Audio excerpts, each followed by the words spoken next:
Hi everyone.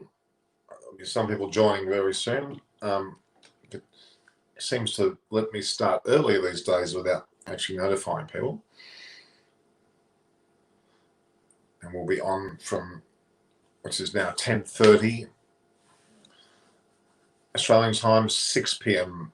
IST, which is Indian time, and also 1:30 p.m. in England. Okay, the event tonight is obviously we have had a few days off. There hasn't been much on. Well, there has been a lot on actually. But hello, Bahram, Irani. You're here, I can see.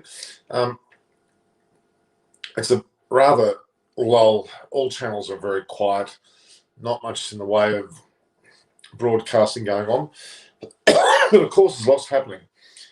There's been a lot discussed already regarding a number of people.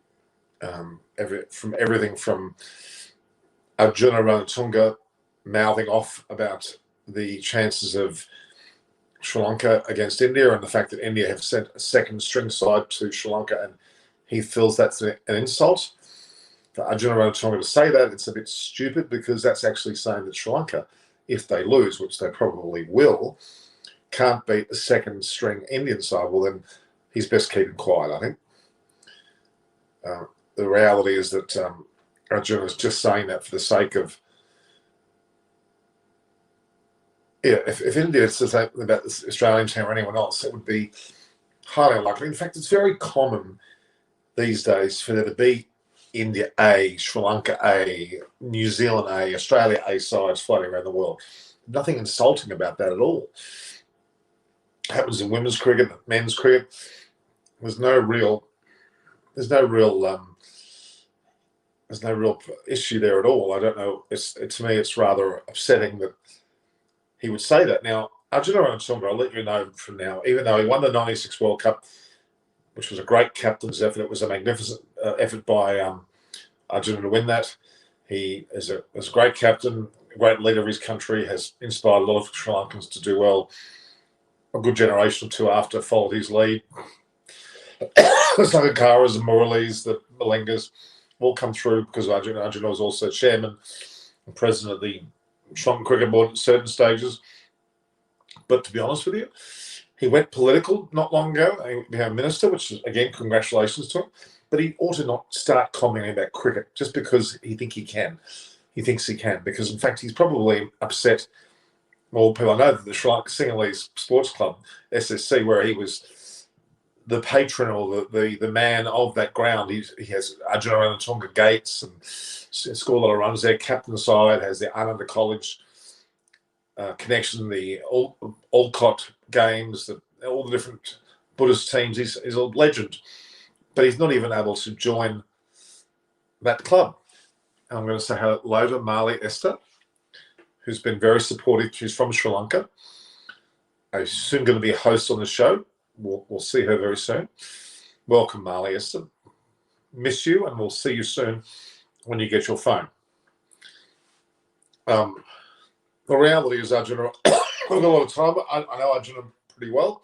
I know his brothers very well, Nishantha, Dharmika. There's a Prasanna. There's also there's a whole Sanjeeva, Rohan, Rohan. They're all great brothers. There's Rohan, Sanjeeva, Nishantha, Dharmika, Arjuna, and also Prasanna. They're all great people. But look, I'm sorry, Arjuna stepped over his step here. He is childing. The reality is that Arjuna may be smart, but he's probably gone a bit too far. He shouldn't just make these bold comments. That it's not insulting. It's only insulting when you look at the standard of Indian Sri Lankan players. That's where the insulting is. Siddharth. Hello, Norman. How are you? Hello. Good. Coping up with this freaking heat here. Oh. Well, it's not. No heat here. It's freezing here. I know. 46 degrees here. Oh, God, it's terrible. Really. But we've got COVID cases coming around Bondi, around my street, Carrington. I live on Carrington Road. There's things going. It's quite bad, actually. We'll get some else rings. Naresh has also joined us. How are you? Hi, hi. How are you? How are you? Now, I'm saying hello to Marley Esther now. Siddharth, I want you to say, and Naresh, say hello to Marley Esther for me. Hi, Marley. How are you? Hi, Marley. And Biram's here as well. Now, look, hi, Biram. Hi. How are you? He's a regular here too. Look, I've had a lot of conversation about a number of things offline. A lot of people have contacted me. I've been a bit quiet lately, and I think we need to have a bit of a break. I think even the viewers need a break too, wouldn't you say?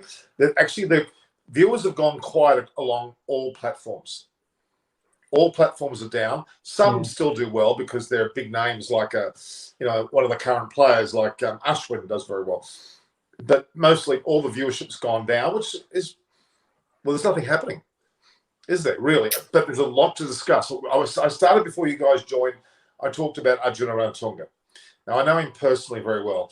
A lovely bloke, a great ambassador, but I think personally he's gone too far.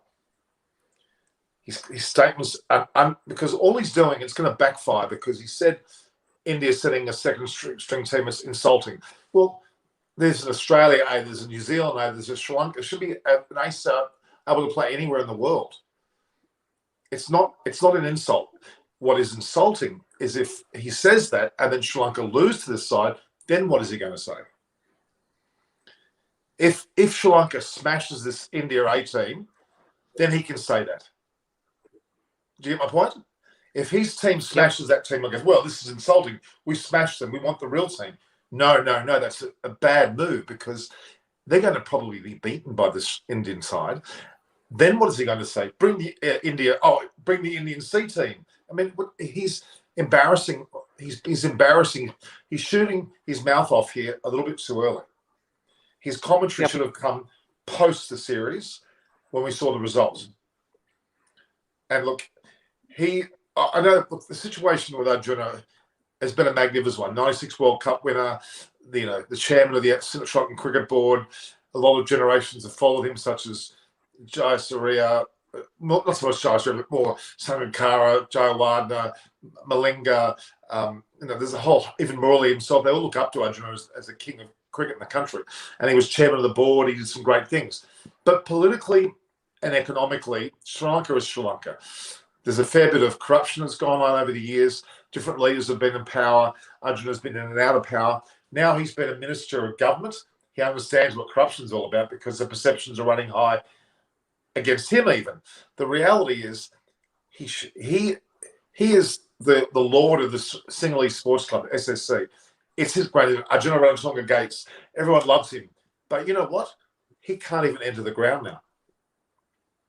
He's not allowed to enter. He's basically been, you could argue, banned because he has been rather offbeat with his commentary, very scathing, very very derogatory about the place. The very home that he created for himself, he has basically spat on. Set fire to it. He set fire to his own. Exactly.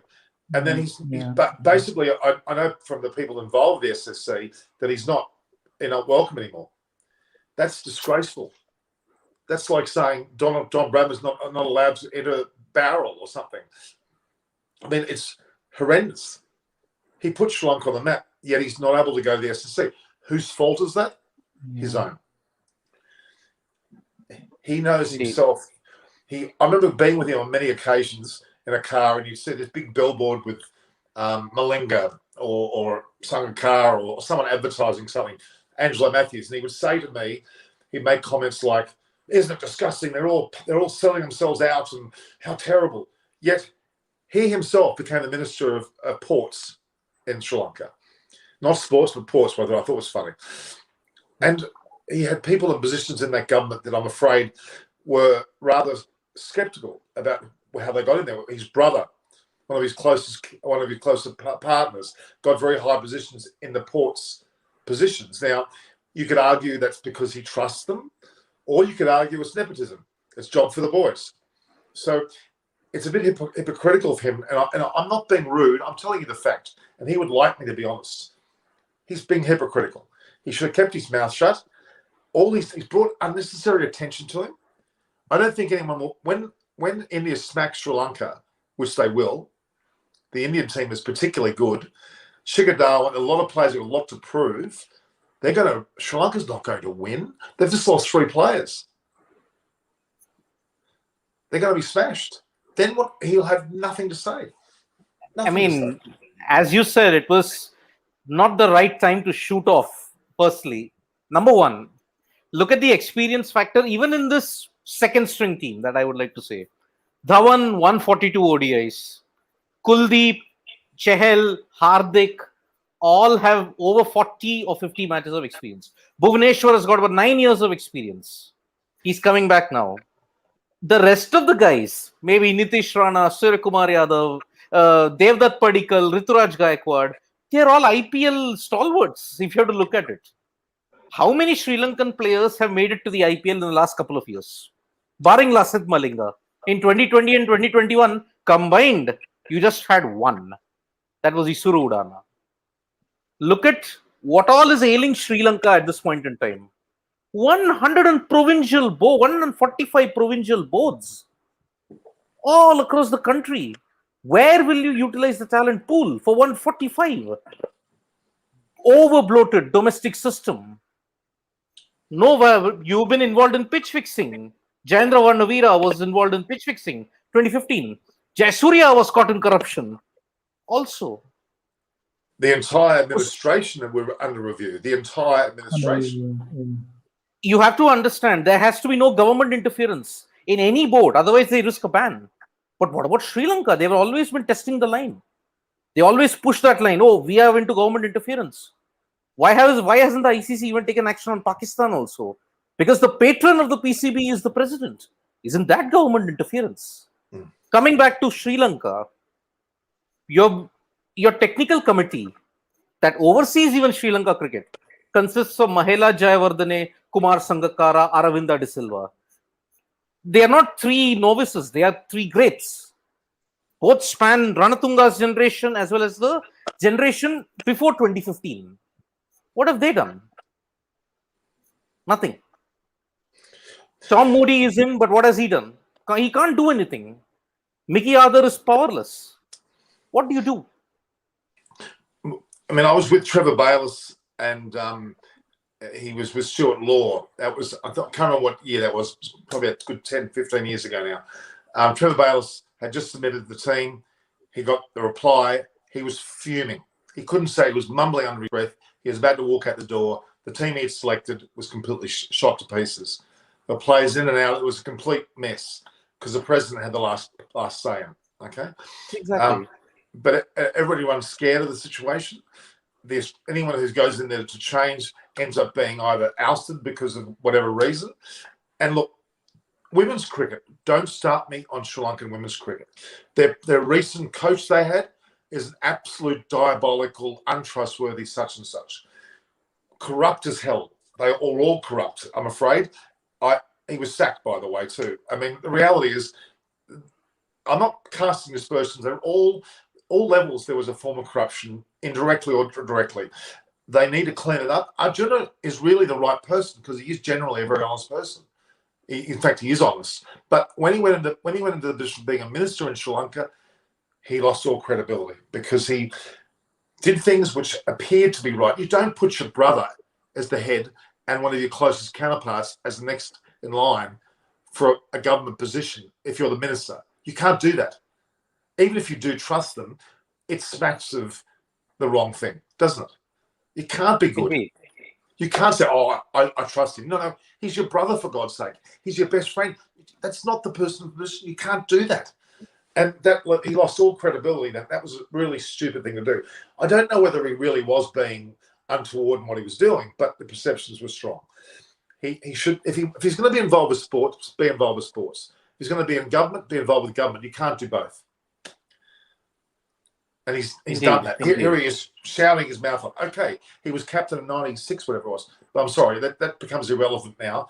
No, but then if I have to add Ranatunga's second string comment, in his time, pre 1996, Sri Lanka were getting whacked all over the world. They didn't get to tour the West Indies at all. They were saying like, oh, but we have to come. You couldn't have played in Sri Lanka in the period of 1987 to 1992 because the war was at its peak at that time. So Sri Lanka couldn't even play at home for 5 years. At that time, they sent their A team and the national team to 22 tours in that 5 years. That means 22 overseas tours. In 5 years, it meant a tour, 4 tours per year. It did not work in 92, but it definitely worked in 1996. So if every other opponent at that time had said, oh, Sri Lanka is a second string team, boss, let us not bring them in because they will not get us revenue. Let's not play them. Could Sri Lanka have achieved 1996? I don't think so. This is the problem. Yeah. Sri Lanka cricket is responsible for the mess that is created because you couldn't get in discipline. Kusal Mendes, Danushka Gunatilaka, Niroshan Dikwela, all three have been past offenders. Did Sri Lanka cricket create a strong deterrent for it? They did not. Mendes was involved in hit and run case, but he was released on bail. One guy was killed, by the way. He was not injured, he was killed. Danushka Gunatilaka was in the news for assaulting people in a pub. Dikwela also has had a lot of misdemeanors against him. Has the Sri Lankan board put in place a strong code? No. Where is the deterrent? No deterrent.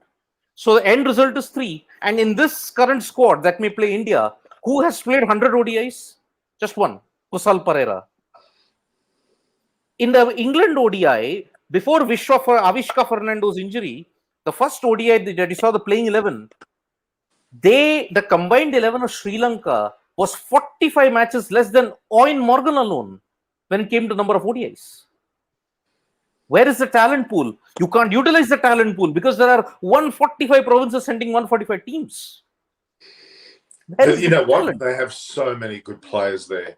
If they were managed properly, as and the rest would agree, Bangladesh, Sri Lanka, and even to an extent Pakistan have got more talent than Australia, England, South Africa. They really do. I know firsthand. Bangladesh is another sad situation, but Sri Lanka is immensely under. They've got some amazing players. It's just got, and in women's cricket, they're dominated by one player, their captain, who ruins it for the rest of the team. I'm sorry. She is. Tamaria Tapatu. She's a great player. I'm not knocking her play, but someone should tell her just to go out there and bat and shut up and not be captain and get a captain in there who brings the team along, because it's all about her or the highway, and the rest of the team fear her. They don't come up, they don't support her, they fear her. And I can tell you that firsthand. And I'm disgusted. And their previous coach was an imbecile and should never have been allowed to be coaching. And I'm glad he was sacked. He was sacked. He didn't leave, he was sacked because he didn't win a bloody game anywhere. The mood of the girls was horrible. They ran scared of people. How do you run a team and players run scared of your coach or your captain? I'm not going to hold back because I'm sick of this. I had to pussyfoot around those people too long, and I know intimately about it because I'm involved with a lot of the players over the years, and I've seen the mess. And Sri Lanka, again, have a great deal of talent. Sorry, Naresh, I'm occupying my time with this, but I wanted to get off my chest. We'll talk about certainly the Sri Lanka Indian series, which I'm expecting India to win very well. Okay? Yeah. Look, you just mentioned Niroshan Dikwela and those other two players involved. In one defence of their situation, the misdemeanour of them being out late at night, albeit wrong, was probably not as bad as it seems, in all fairness, okay? When you got the Indian players rightfully and correctly doing their thing, which they're allowed to do, I know Sri Lanka is still in a bubble. If I'm being honest with you, there were some Indian players that were out of the bubble here in Australia. They were running around restaurants, okay? Like I told you, number one, look at what England did. They could manage to drop Jafracha because he breached the bio bubble. But that's the problem with the subcontinent. There is a sense of righteousness and the sense of privilege. I mean, I think when they went in the recent series in Melbourne, I think the COVID situation had eased off in Victoria, so that's why they could go. But the bio bubble rules was not mentioned totally. Like, oh, you couldn't interact with any fan there, but then you shouldn't have allowed them to go to the hotel as well. Yeah, I mean, Yeah, That's and this was, and especially now, the current situation of at least the sports teams getting to play in UK or in England has lots to do with what conditions the boards have signed off with them. They're to take those responsibilities. So they have to even take the action if there is any breach. So and it's good that there is cricket going on. And as Siddharth mentioned about Jeffra Archer, that was the first ever bio bubble put in place. England has set those standards of bio bubble, so they also had to take that decision, because if you breach something that you have agreed upon, there has to be an action to it. And carrying forward from Naresh's point, the UK is currently seeing a surge in COVID cases. Yeah. Now, people will flout those, but if they don't get it away, then there will be this sense of double standards. Like, oh, yeah, India gets away. The Indian players get away with it. I mean, I voiced my opposition when they said that, oh, we will not serve the 3-day quarantine in Brisbane. Boss, you're in another country. I think you should adhere to the rules of that country. But then again, if you want to play the devil's advocate, they are already in a 6-month quarantine bubble period, right from the IPL all the way to Sydney. But because in Australia, individual states had individual quarantine rules, that's what complicated the issue a lot further. But if you breach the bubble, you have to set a deterrent. Otherwise, it will just be a lackadaisical attitude. Supposing if India breaches the bubble, then the tour is in danger, revenue is in danger, the 5 tests are in danger. So you have to set a deterrent. You can't let it happen like the IPL, where the bio bubble was mismanaged so brutally. Look, there are so many inconsistencies throughout the world about the bio bubble. And in all fairness to the players, it must be driving them nuts, some of these situations. If they do one little thing which they're told to do by somebody and someone else says don't do it, they're caught between a rock and a hard place. If I'm being fair to Narosh and Dickwella and the other people involved, I don't think it was quite. They blew it up a little bit too much. Why? Because those three were heavily involved with things in the past, and they were easy targets. Okay, and the slyness of the guy that took that video of them too was a bit disrespectful in a lot of ways. Not that there's a respectful way of doing it necessarily, but that's not where the problem is. Look, there's only two people that I trust in Sri Lankan cricket. That's Mohan De Silva, who I know very well. He's been consistent for many years. He's the most decent operator, should be the president of the cricket board. He's always secretary in positions where he does the right thing, but he is the most decent man I've ever met. Okay, he's certainly one, and also in Sri Lanka, I'm struggling to find another person, but really, and Roshan, who we know as a commentator, is unbelievably fair. The reality is they've got a handful of people they're just simply not. They're probably too nice, meaning that they're not able to set up some of these people there. It's a mess there. It's really a mess. Hashan Tilakaratne, who's now the coach, thank God, of the Sri Lankan women's team, being an ex-player, is genuinely passionate, is not looking for any benefits. He and his wife, more so him, he's. I'll give you an example. I know that the Sri Lankan girls now they feel more. I'm talking to them. They're more buoyant. They're very happy under him. He's saying, do whatever you need to do to get better. If you need to go to Australia, go to Australia. He supports them as a coach should. Not, no, you're not going. Don't go unless I get a benefit from it. Hint. He doesn't want a benefit. He wants the girls to be their best. A coach should never say, well, what's in it for me if you go there? I want something out of this. No. You're the coach of the bloody team. You're supposed to be getting those players to play their best. If you're the coach of the national country, and you know who I'm talking to, because if you're listening to this, you'll know who I'm talking to, you do not look for a benefit for you financially out of everything that a person does. You coach the team. You get paid by the cricket board. You don't prevent someone doing something unless you get paid for it. What's that? I'm afraid no national coach. I'll be really honest with you. National coaches wouldn't dare do that because they wouldn't last the job for 5 minutes if they try to control a player and movements based on them getting a benefit out of it.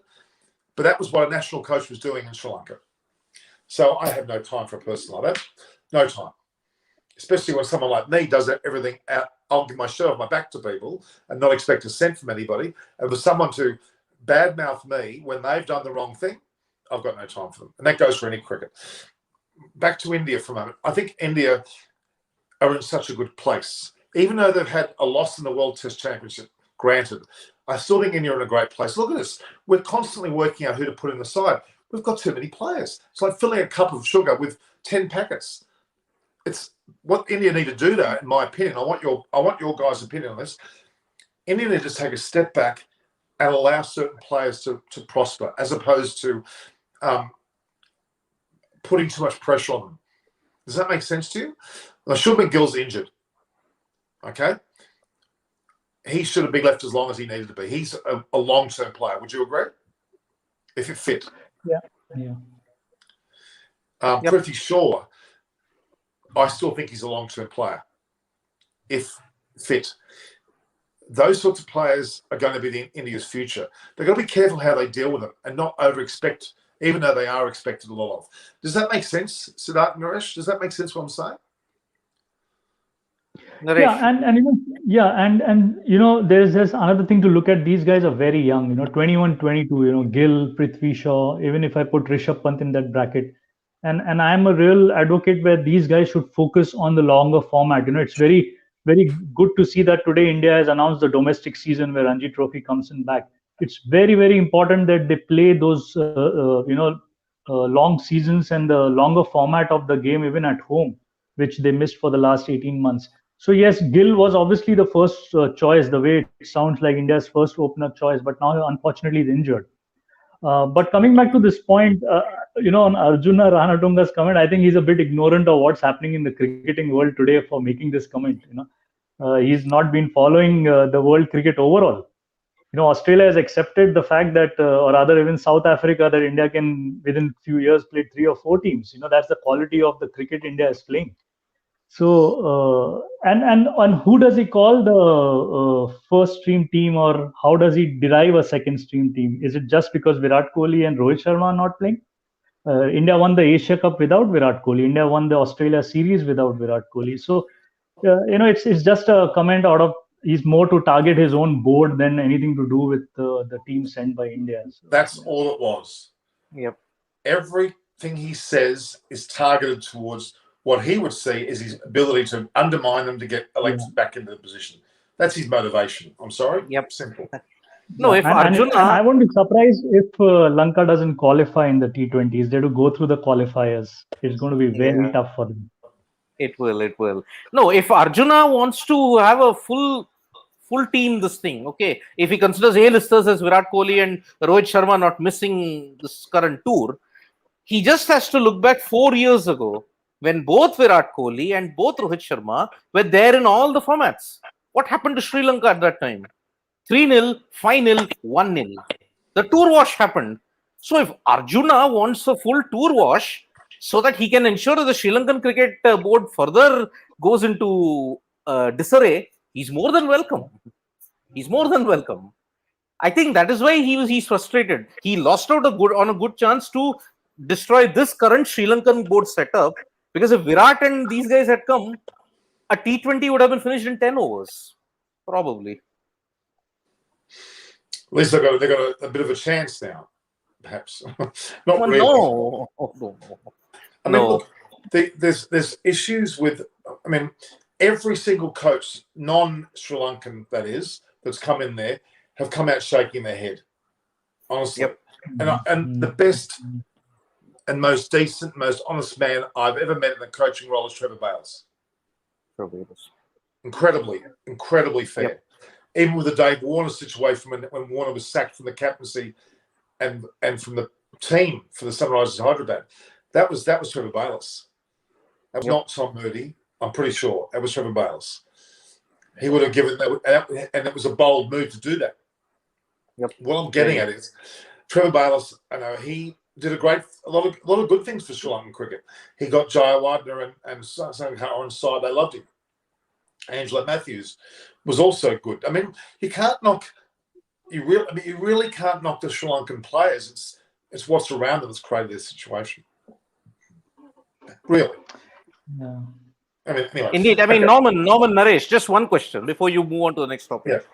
If you pick a fantasy 11, you can pick only 7 players from one team. In the current India-Sri Lanka series, who will you pick from the Sri Lankan team? Your 3 established guys are gone. You can only pick probably Kusal Pereira. Who are the other 3? Pereira, yeah. Only one. Yeah. Who are the other 3 that you'll pick? Fantasy guys are going to have a real nightmare in this because you don't know which Sri Lankan is going to perform in the series. You really don't know. We're not sure if there's an effort being made to get in Malinga back. We don't know. No, I don't think Malinga would even want to come back in this kind of a setup that is currently in at this point in time. I don't think so. The team is too deflated when they cannot bring Chandimal and Matthews to the fold, especially Chandimal. What chance does Malinga have? Who's anyway on his last got 100. 2019 World Cup, Matthews got 100 against India. And he's not here. He's not here. Yeah. Either because of injury or either because of lack of form. Yeah. But you cannot let go of Angelo. He should have been playing in England because, he scored 100 in England against India. He should have been at least playing the England tour currently. Yeah. Can I just ask this question here that Shale Manju's just asked? Except for any Asian cricketers and downfall trend, I don't agree with that. Why? Because teams like Oman, Bhutan, all these quite low-rated countries are really coming to the fore. Oman is sharing the World Cup in terms of location. They didn't have a green pitch, actual outfield, when I went there last. It was all rock and sand. They've gone from that to holding World Cup matches. That's a magnificent story. The UAE in general has been very, very good. I mean, a lot of countries have done well. I still think a lot of Pakistan, the way they're dealing with things. Bangladesh, I'm not really sure what's going on. Sri Lanka is the biggest disappointment, but Asia's still pretty strong. I don't think Asia's really as bad as he's making out. No, but I think Pakistan have revived themselves a bit, I will say, with the Pakistan Super League. The PSL T20 is really promoting some good talent in Pakistan, which they didn't have the opportunity before. Bangladesh, yes, their house is in chaos. They are almost on border terms with Sri Lanka. But what will be the advantage that they have? They'll play more with India. Sri Lanka probably will not have that chance in this current cycle if you have to look at it. Because in the previous cycle, they didn't play. India and Sri Lanka did not play each other in the cycle, even in tests. So, Sri Lanka cricket, there's no IPL participation. Bangladesh at least have 2 or 3 players who play the IPL. Sri Lanka, there is none. Imagine, you couldn't even imagine. They've got a Lanka Super League they're trying to promote, but it's going nowhere. It's bad. What is that? I've got no idea. There was something called the LPL in 2012, which was an utter disaster. They couldn't pay their players. Now there is something of this creation. You've had 4 T20 leagues in Sri Lanka in the space of 8 years. Where is the brand value? Where is the revenue generation? Zero. Can you think of corruption and money? Yep, that's all it is. Can you imagine the Big Bash League changing every 2 years? It will destroy cricket's identity in Australia. Can you believe the IPL changing every 2 years? Okay, teams have reduced, but the core has remained the same. Okay, the point is this Indian team would have gone to Australia and would have been welcomed. I think they would have, and we would have been happy to play them because we need teams to play against, for God's sake. No, but I think there are so many in Australia who play white ball or T20 who don't represent in the test squad. You know, the captain itself, Aaron Finch, doesn't play test cricket. Well, so I think it's more about the specialization of the type of or the format of the game that needs to be respected. And obviously, India wouldn't send a team to lose. So I think the standard is very well maintained. And why not when you have a choice? Yeah. Naresh, this third string team, has been brought about because of this television broadcasting pressure. Oh, no star players, no marquee players. But then if you send a team that wins, doesn't that give you revenue and doesn't that ensure that your talent at least gets the right platform?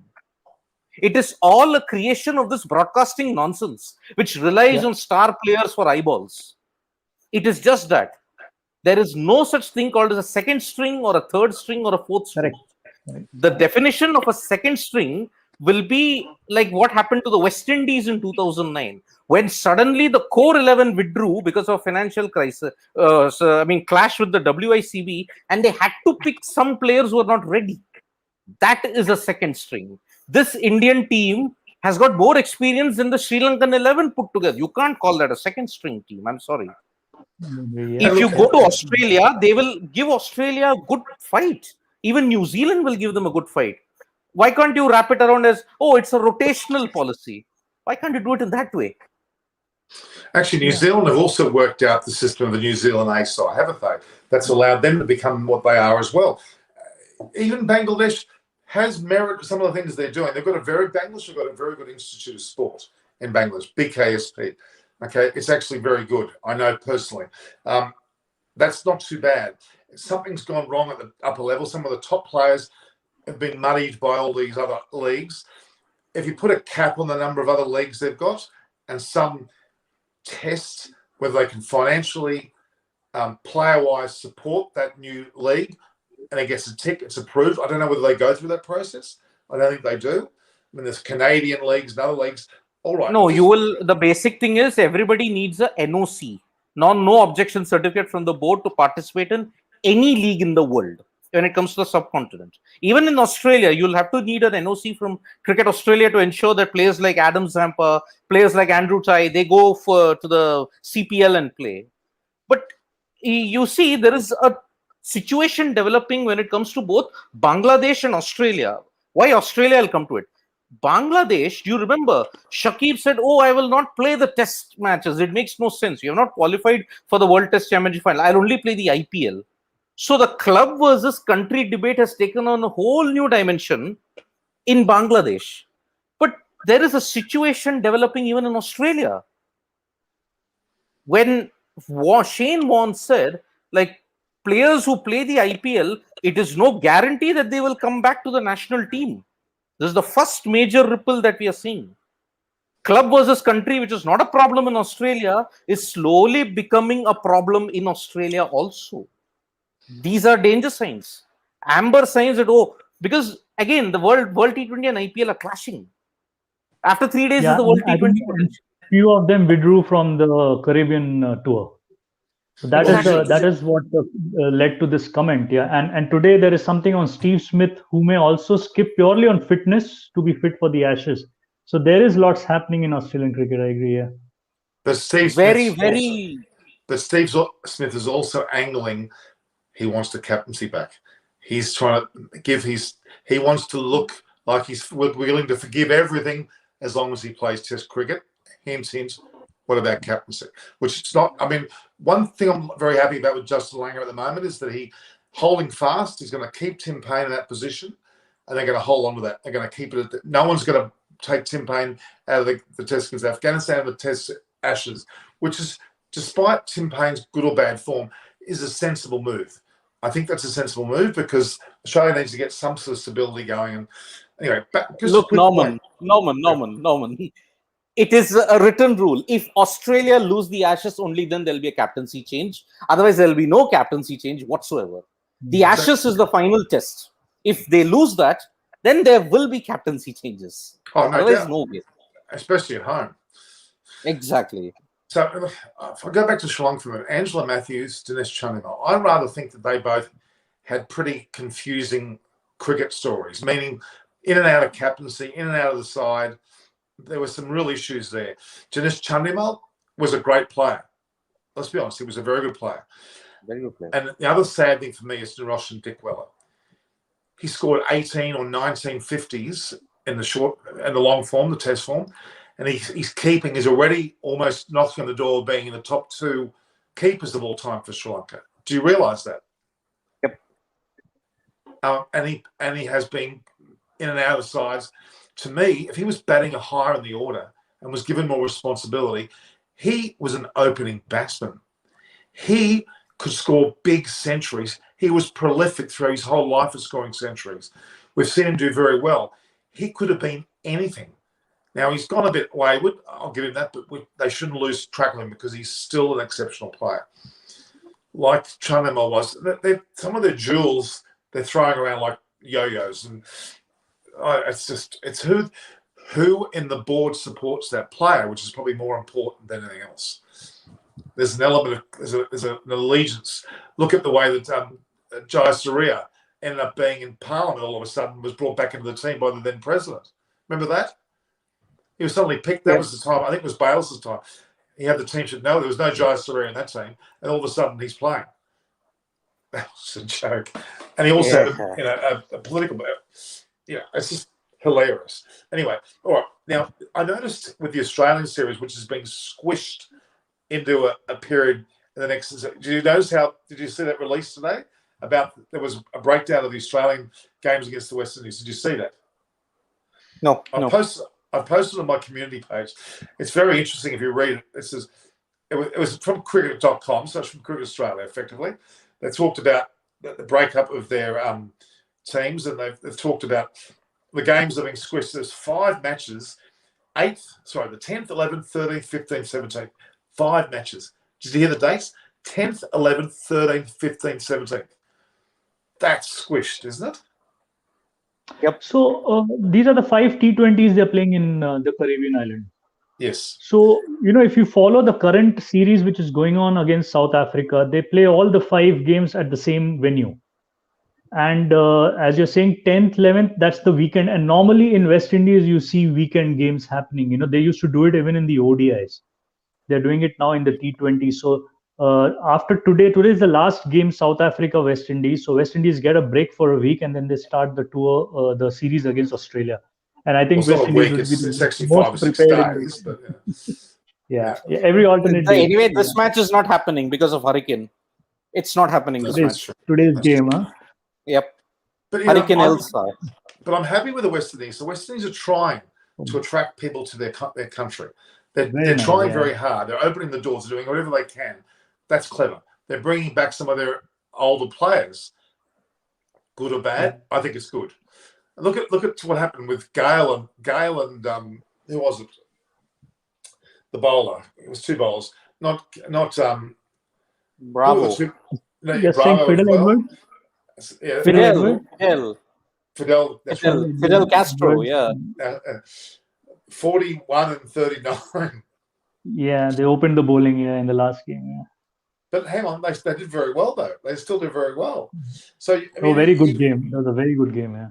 I don't knock that. Good on them. Good for them. I'm so glad to see Fidel back. I mean, he hasn't lost his pace at all. Fidel, too good. And he was very good in the last T10, I think, Abu Dhabi T10, which happened in November. Yep. He was. They played the final in which Puran was his captain, and he's made a comeback to the national team. He did very well there, though it was a shortest format, but he did very well. That's what I think brought him back to the reckoning for this T20 series. Good addition, Fidel. And I like him because he's Castro also. His nickname is Castro. Now, the women's in the 100, which I'm really, the 100 is going to be, you hope good, but I don't know. Anyway, I noticed that both Alyssa Healy and Rachel Haynes didn't go. So my good friend Shabnam Ismail's in the squad, which is, that's a little bit of excitement around the 100. The women's cricket situation seems to be better handled all around at the moment. They seem to know what they're doing. I mean, the 100 men as well, but I think the women's side was better handled. And even with the Test cricket that we saw recently between India and England, and now Australia and India later this year, that's been handled pretty well. I think maybe we need to look at the way that's been handled. Admittedly, the ICC handles both, but they're doing a better job of that, I think. So, okay, this series between Australia and the West Indies. Australia need to get their act together. They've been sadly all over the place. They still can't work out who's going to be the keeper. Matthew Wade was interviewed, and he's almost hinting that he might be keeping again, which that would be that's not good. He's no. If they have faith in Alex Carey, they should be putting him in there. They should, or they should look at Philly. They need to be thinking. If Alex Carey's been floating around, well then give him a fair go now. Matthew Wade's he's very detrimental. Well, every time he's within a side, they implode somewhat, whether it's Test or the short form. But there's a fair bit of cricket going on. This is a bizarre month, July. It seems to be a mismatch of games. Australia, West Indies, a bit of Bangladesh, Sri Lanka playing against India. It seems to be a real mismatch, doesn't it? It's like it's all been thrown into a bucket and just shake and tossed out. in terms of dates. Yeah, and Norman, there's Um, lots to do. When IPL got suspended, they could manage to arrange a lot of quick tours, especially the T20. If you see West Indies, they're finishing with South Africa today. They play Australia 5 games. Then Pakistan goes there for 5 games. Then they have the CPL. I think West Indies will be the most prepared team for the World Cup, because they're playing only T20 from now on. Yeah. West Indies are a real smoky for the World Cup. I tell you what. Yeah. Look, West Indies are the antithesis of India nowadays. They suck in bilateral series, but they do well in ICC events. India does brilliantly in ICC in bilateral series, but they suck in ICC world finals, if I may have to put it that way. Yeah. Really. But Norman, if you want to get a proper Aussie keeper, why don't you try Ben Dunk? He's been in super form in the PSL. He did well in the BBL. Why not get Ben Dunk in? I totally agree. Ben's been a fantastic player for a long, long time and very experienced, and even captaincy material as well. But I think he's positioned himself to do what he's doing. I don't think he doesn't care for the representative cricket anymore, to be honest with you. I would dare say if he was asked, he would say no. I think he would honestly say no.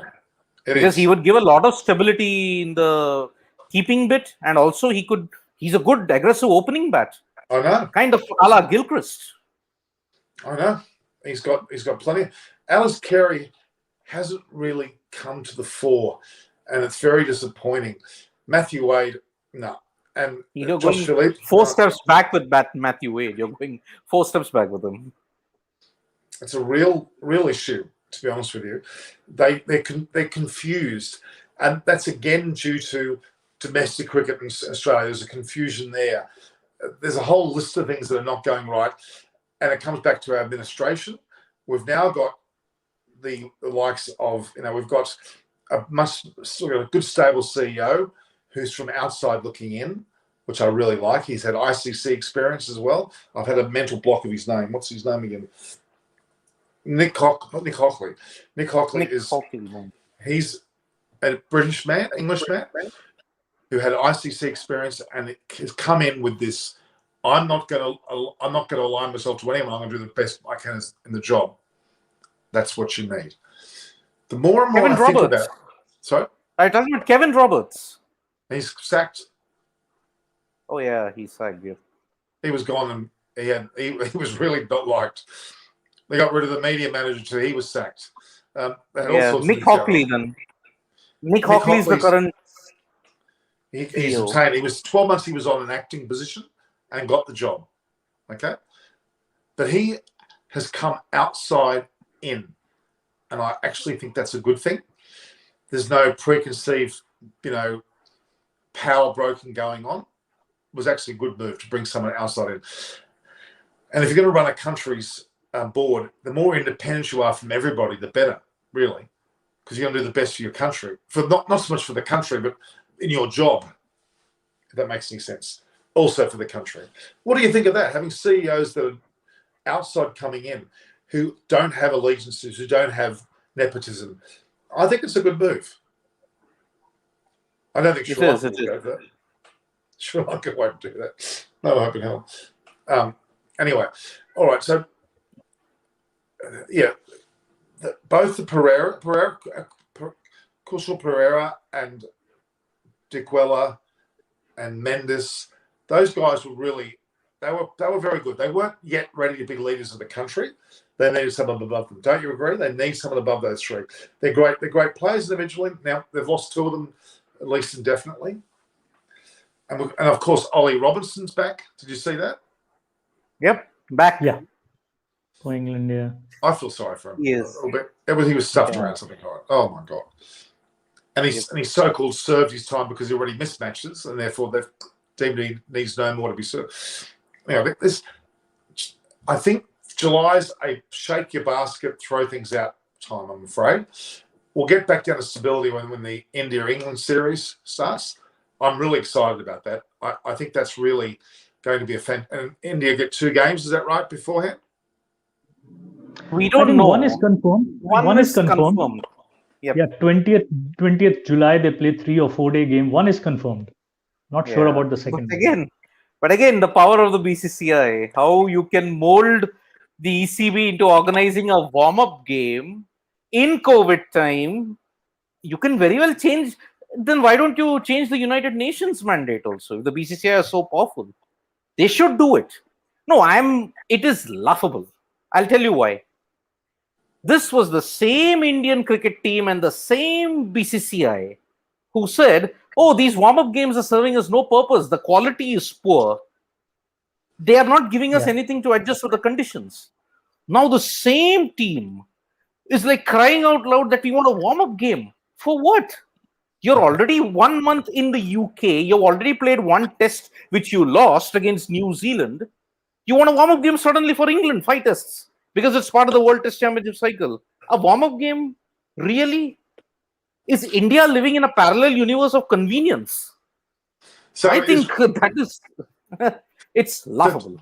Very, very laughable. Did get any pointers from watching Roger Federer? And did good old Rishabh Pant get any pointers from England versus Germany? I'm not sure. But I mean, look, the reality is, India's having a good old time, if you ask me. They brought their families along. They're going to Stonehenge.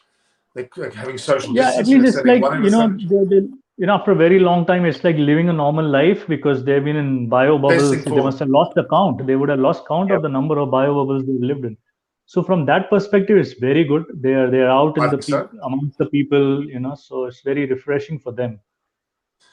Because at one stage they were going to go back to India, weren't they? They were never going to go back. No, never. Because the travel restrictions, India is still in the red list for travel to the UK. So going back and then coming back would have meant a whole new logistical hassle in that. Well, I wasn't sure. Yeah. But I mean, I love the South African women's players who came from South Africa to go to the 100. Do you know where they having their quarantine? Where? Croatia.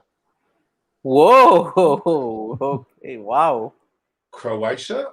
Well, that's pretty snazzy. I tell you what, they're in some bloody resort in Croatia. Not unlike the Australians when they're in the Maldives, when they're coming back to Australia from their quarantine. There's some pretty, extravagant little. I think the 100's very cleverly dangling. Hey guys, you know what? We won't put you in some dingy English hotel. We'll put you on Croatia. Wow. Strange. Croatia's had the most cases in Central Europe. 92 cases, 100 cases every day. Yeah. Very strange. Must be a new policy of South Africa to give them all exotic locations. Ensure they are mentally prepared. Then they go. Well, it wasn't South Africa. It was the 100 that paid for that. Like their players playing. Oh yes. It's not South Africa paying for it. I can assure. South Africa. If it was South Africa, they'd be going in a slow boat. They haven't got money at all. What are you talking about? Another thing, they're looking at, keeping them in these kind of resorts where there won't be any other general public. That place is dedicated for the squads. It happened even during IPL. Even those franchisee teams were looking at places where there won't be any other kind of people around in the hotels or the resorts. So they're going on for these kind of. How is the quarantine in Croatia? It must be. I don't know how the quarantine in Croatia is sufficient. I mean, I get the point. If you're going to England, you're not going to Croatia. How is Croatia, which is another country, even though it's in Europe, and it's confusing. I don't know what's going on. Yeah, it again depends on which list the country is. If the country is in a green list, if you quarantine there and come to England, there'll be no problem. Like how it happened with New Zealand. You can come directly to the United Kingdom. You need not serve a lengthy quarantine period, maybe a day's quarantine, and then you can move around very easily. That is probably the way that same in Australia. If we come from Australia, we can. Well, maybe not right now. We've had a bit of a spike. But Exactly. All right. So the reason why we have this discussion today was because I've had a bit of a break, and India, Sri Lanka. Now I know that it's been discussed a lot, but I'm very impressed with the Indian squad actually that have come up. I think that's a very good squad, don't you think, Naresh? It is a good squad. There's a harmony to them. I think they've got a good, capable batting and bowling lineup. They've got a lot of depth in that squad as well, and they've got some players that are really making their mark in Indian cricket. It'll be interesting to see what actually happens. And I like Shikhar Dhawan. He's still good enough to play for his country. Oh yes, absolutely. And he's been one of those who, when under pressure, has made a comeback. He's always kept himself in the reckoning, and he's not been written off. Last year there was pressure on him in the IPL. He got back-to-back hundreds. So he was part of the squad to Australia, played the ODIs and some T20s. He was still in the squad against England at home. So Shikhar Dhawan is not the one to give up so easily, and it's the best thing. The senior most guy has been given the captainship, and this side, like as the Sri Lankan board justified back to Arjuna Ranatunga, 14 of them have represented India, and you have the best T20 players amongst them. Hardik Pandya, Surya Kumar Yadav. He's just a phenomenal batsman. Ishan Kishan is there. And Prithvi Shaw and all have started doing well. Last the half IPL that we have seen, Prithvi Shaw and Shikhar Dhawan were the best openers. So it's going to be whatever it's going to be. It's going to be very exciting. Though we can say it may be one-sided, but the side is very exciting. Bhuvneshwar Kumar is making a comeback. He did well against England also. So how he's going to prove his fitness for Test cricket, that's going to be seen going ahead. Now this is Rosu Entertainment. He must be in love with Sunil Narine. Every time he's on, he was an underrated legend. Well, he was a good player. I don't know whether he was a legend. What's your guys? We'll answer this question.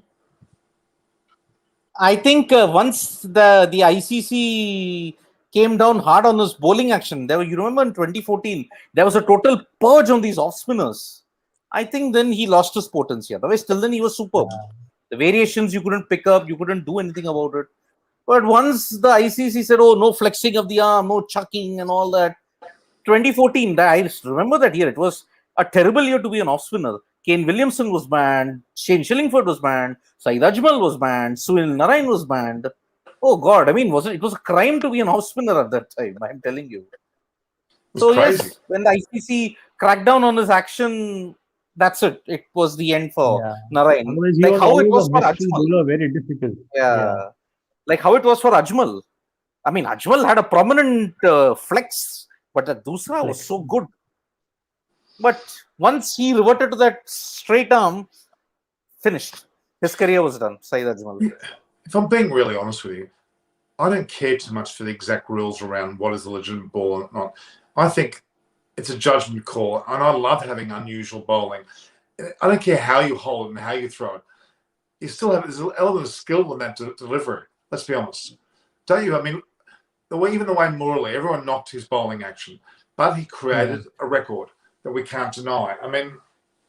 What's your thoughts on that, guys? Do you think sometimes we should let peculiarities get in? I'll tell you about something. I just saw a player called Colin Milburn. Have you ever heard of Colin Milburn? Yep. Colin Milburn, 60s. Did you see him bat? Did you see him hit the ball? Powerful hitter. Scary. And he stopped because of an eye injury where he suffered. I love seeing those stories. He was unorthodox. He was overweight. He was, Inzamam al-Haq like. So I like the unusual. I rather like that, don't you? Admittedly, there's controversy.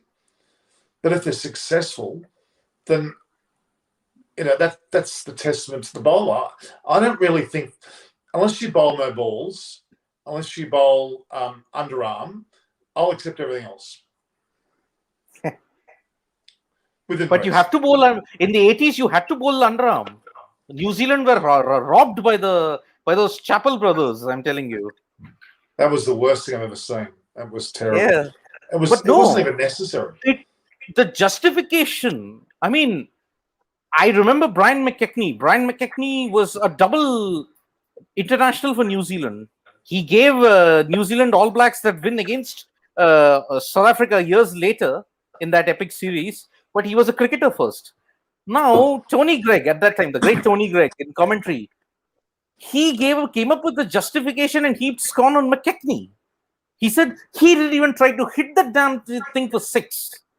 Because in England, they would practice that kind of a situation. Really. So you would practice an underarm situation at that time with no technology around. Like, no social media around. I can practice for it. So the blame, even at that time, the Australian media deflected it towards McKechnie. But there was only one guy who said no, it was wrong and it was a disgraceful day. In your words, like you said, it was echoed by the great Richie Benaud at that time, 1981. It is the most shameful act that I've ever seen in cricket, and nothing will make me change that. Hard And words it was unnecessary. They had won the game. That was never going to be. I think they needed more than 6 on that. I can't remember exactly. But they needed 7. They needed 7 of one ball. So how would they got that then? Why couldn't they bowl a normal delivery? 100-meter boundary at the MCG at that time. 100 meters. Apart from Lance Keynes, who had the ability to clear the boundary at 100 meters? No. Certainly not McKechnie. Certainly not McKechnie. I've seen the guy bat. He can't hit a 6 that long. He would have hit it in Auckland. Had it been he could have hit it in Auckland, 45 meters. Yeah. He could have hit it in Auckland, 45 meters. So that was easy for him. But Colin Milburn, I'm going to go back to a minute. I watched that shot on a black and white video. The noise, it sounded like a massive bazooka was hit. It was like this crack. Apparently it was the scariest thing. And, those sorts of people we should be talking more about. I love the unusual. Anyway. All right. So where to from here? We've got the longer term, the 5-test series between, I know it's a good month away, and there's going to be a lot of action in between from different countries. But put our mind to that for a moment. Will India go in with the same lineup as they have the WTC? Injuries aside. Obviously, Shubman Gill's one that's in doubt. Siraj is likely to get a go. Would you say that would I don't think they're going to change too much. Maybe if Shubman's out, get Hanuma Vihari in, and get Siraj in place of Jadeja. That's my only change that I look at it. Yeah. Or probably try out Mayank one game. Yeah. Mayank. But nothing more. No. We won't see major changes only because of the finals. But yeah, there'll be many on notice for sure. We are not even discussing KL Rahul. The guy scored 100 in the last match that he played in England in 2018. In England, yeah. There is no place for him. Where will you play him? As an opener? Should he play as an opener with Rohit? Why not? So today's comment where Indian board has requested officially for Prithvi Shaw to be flown to replace Gill, the message is clear. KL Rahul is not an opening choice. No way. No. Has he cruelled his career by becoming a keeper more and more in the short format? Has he cruelled his career seen as a potential replacement for punt when needed in a short format? Is that where is he being pigeonholed towards that direction? It may well be that's the case. I think that happened when Pant was struggling. Yeah. When Pant was struggling, that was the time because India needed to bat deep, and KL became that choice who could bat well as keep. But with Pant now succeeding, especially after the tour of Australia, he's become the first choice. Let's just assume Pant's out for a month due to an ankle injury, and there's a shorter format going on. Would you bring him in to keep? Forget Ridham and Saha for a moment, because I don't want to consider him. I think his career is coming to an end. What would you do then? Let's say Pant's out and Saha's not on the question. So KL in Test cricket, KL won't be the keeper in Test cricket. He could be reconsidered in white ball. Maybe depends on how Sanju Samson or Ishan Kishan are playing. Yeah, they come into the entire mix. But in Test cricket, it will not be KL. Because this series, Rahul Dravid has said, don't read too much into it or don't read too much into the squad for the World T20 or anything. This side is being groomed for the depth in bowling, batting, and wicket keeping when Pant or the others are sidelined due to form or other things. Yeah. That is the major test for this series, because if it was not for Sri Lanka, these guys wouldn't have been playing anything until the IPL in September. Yeah. So now they have 1 month to test who will be our backup spinner, who will be our backup keeper in ODIs and T20Is. This is an experiment not for 2021, but potentially for 2022, when we go to Australia for the World T20 at that time. 2021, mostly the squad that played England at home, more or less, is fixed over there. Yes, as Siddharth said, the spinners are a struggle. We need to see what happens because Varun Chakravarti was named for two series, but he was not fit enough to play. So that would be one test. Otherwise, can't expect any changes in this coming T20 World Cup. Nope, nope, nope. All right, guys. James Dean here has asked about merchandise, and I know Birami as well. Now, I'm having a few issues with YouTube at the moment in terms of getting it on there. But what people can do is there's my range of the caps, the shirts, the T-shirts, the cups, and the spray jackets are all well documented on my YouTube channel. If you want to buy any of those products, send me via my Instagram, which is easy because I can get a private message there. You send me at Norm Koch. I hope, James, you're listening. James Dean. And you need to just put your name and your address and what you would like. Then I'll reply with the whole aspect of pricing as well as sizes, and we'll start that way. That'll be the interim solution. The longer term solution will be, it'll be on the tab where it says store on my YouTube channel. I've already had a lot of people come in, and you guys are going to get hats too, but I'm getting a big order through. Anyone that's on my show is going to get a hat and a shirt. In the case of, what's his name? And Gil, he won't take the cap. I understand why, because of his hairpiece. So I'll get him something else. But yeah, there's all sorts of James Dean and Birami, and anyone who wants something, just go to my Instagram at Norm Koch. And you have to be following me on Instagram, otherwise I won't get your message. So you must follow me on Instagram and go there, and I'll be able to start the process going. Naresh, has he left, or has he gone somewhere? I think he's gone. Well, I think I'm here. I was just trying to get some light. All right, so guys, that's what I'm just talking about, guys. So James, then if you go to my Instagram you can't see it there, but it's at Norm Koch. I've left in the messages at sign NORMKOCH, name, address, any details you want relevant. Tell me what you want. You can tell me sizes as well. They're very simple: small, medium, large, double XL and triple XL. It's probably your typical sizes. Most men will be probably, I would say, XL rather than L. But if it fits me, it's pretty big. So anyway, so that's what I would like you to do. The cups, you can see evidence of all of my stuff on my page. So just let me know, and I would love to do that because already some orders have gone out, and I'm starting the ball rolling. Pricing will depend on what country, because every country is going to be different. If you're in India, it'll be a slightly lesser price than maybe another country, which, depending on the freight, it's all about the freight, because I'm doing it myself at this point.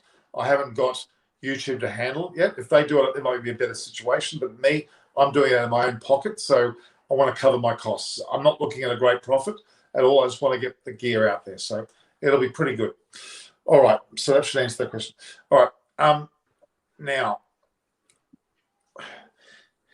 Lots of questions are coming through. Vasanth is saying domestic cricket schedule has started, so can we find answers to a good spinner and fast bowling all-rounder? What will be this year's Ranji focus? Questions for you guys. What do you think of that? A good spinner. I mean, I think they've got some good spinners there. I mean, we're talking about Ashwin and Jadeja, none better. But the next tier below that, you got Akshar Patel, you got Washington Sundar. And they both did fantastically. Well, you've also got is it Chahal as well, and a few others. So there's a few there. Guys, what's your thoughts? Naresh, I would actually like to see. I would like to see quite a lot of them go back and play red ball cricket in this Ranji Trophy, like Chahal, Kuldeep. Kuldeep definitely will go back. And even from the batting side, we would like to see some batsmen who are currently touring to go back and play some games. That is something which also needs to be put into focus with the World Test Championship now in place every 2 years. It's very important that they play domestic red ball also, if not go and play county cricket. So the current spinners also need to go back and improve themselves. And yes, the new set of spinners can, like Bishnoi and all, they're doing well in IPL, so we'll have to see how they do well in the longer format in Ranji Trophy and how they claim their stake for the test team, because now every format very closely has to be focused, considering every format will end with a trophy. For the next 10 years, you have every year having an ICC trophy to fight for. So. Is that every 2 years the World Test Championship. Is that too frequent? Yep. Yep. It is. It is. You need So to have a why- novelty in that sense. So why have they done it? I guess it's like they followed it on the football pattern. After the Euro or the Copa America, it's 2 years. After a major event, after that, it's the World Cup. So the Euro, if suppose if it happens in 2016, then there is a World Cup in 2018. I guess they have gone on that model. But then you've got 3 consecutive World Cups in the space of 3 years: 2021, 2022, 2023. That reduces the novelty factor in cricket, if I may have to look at it. But if you have to look at the World Test Championship cycle, 4 years might be a bit too long, because in a 4 year cycle, players might retire, players might do so. I don't have a core. Where do I have the core? 2 years, I play as much as I want, let me retire and go away. That might be one of the reasonings. What's wrong with 3? Yeah. I mean, I don't. If 4's too long and 2's too short, well then there's a number in between. It's 3. I mean, I'm just thinking out loud here. They should set a schedule, and then however long that schedule takes, you do it. It might in some cases take a bit longer. I don't know. Maybe I'm thinking wrongly here, but you've got to get through a schedule and have that schedule formatted. So if it's delayed by a month, what happens then? I'm just thinking out loud. There's got to be a little bit of give, because I think every 2 years is far too soon. Yeah. But then no event, I guess, happens in an odd year. No sporting event in the world, in this planet, happens every odd years. No, 3, 5. I don't know why. The odd year scheduling, I think, makes sense for broadcaster and everything else. So maybe that's the reason. Yeah, contractual. It's very tough. This COVID situation has impacted cricket and tennis more than football and other things, because football, at least you've got this gap still 1 year to go for the World Cup. But then it's impacted even the Olympics. After 3 years now, we'll have the Olympics in 2024. How are we going to have an Olympics? Honestly, seriously, how are we going to have that effectively in Japan? So many countries that are not really preparing properly. Even Australia, for God's sake, that's normally very strong at the Olympics, has had their issues. Even America, they can't have prepared very well. I don't know. I'm not sure about that one. I'm not interested. For some reason, I'm not even interested. I love my Olympics. For God's sake, I worked at the 2000 Olympics. I told you, I was heavily involved with the Olympics. I'm very passionate. I was a language services manager for the 2000 Olympics. I just don't know whether my passion's there at the moment. And I don't know why. It's just a bit frustrating. I don't know. Although an Australian kid broke some record. I think he ran a very fast race, a longer distance, but a fast run. And we're suddenly talking about him. I think he got 3 minutes, 50-something seconds. I don't know the length of the race, to be honest, but they're suddenly talking about one of our individuals. Anyway, all right. I remember 2000 only for Katie Freeman. Legend. Did I tell you the story, what happened there with me? Did I tell you that story? No. You want to hear it? I'll tell you. Okay, I was language services manager. I was up on level 3, the western side, in a corporate suite. We were watching Katie Freeman run. She won the race. Hysteria. We're all partying as a country till 2, 3 in the morning. I've got a hotel room near the stadium in the Novotel. I decided not to go there. A friend of mine, Jim Angelis, he and we decided to go by train back to towards the city. No real reason. We got on the train about 3:30 in the morning. There were 2 levels up and down. We went to the bottom level.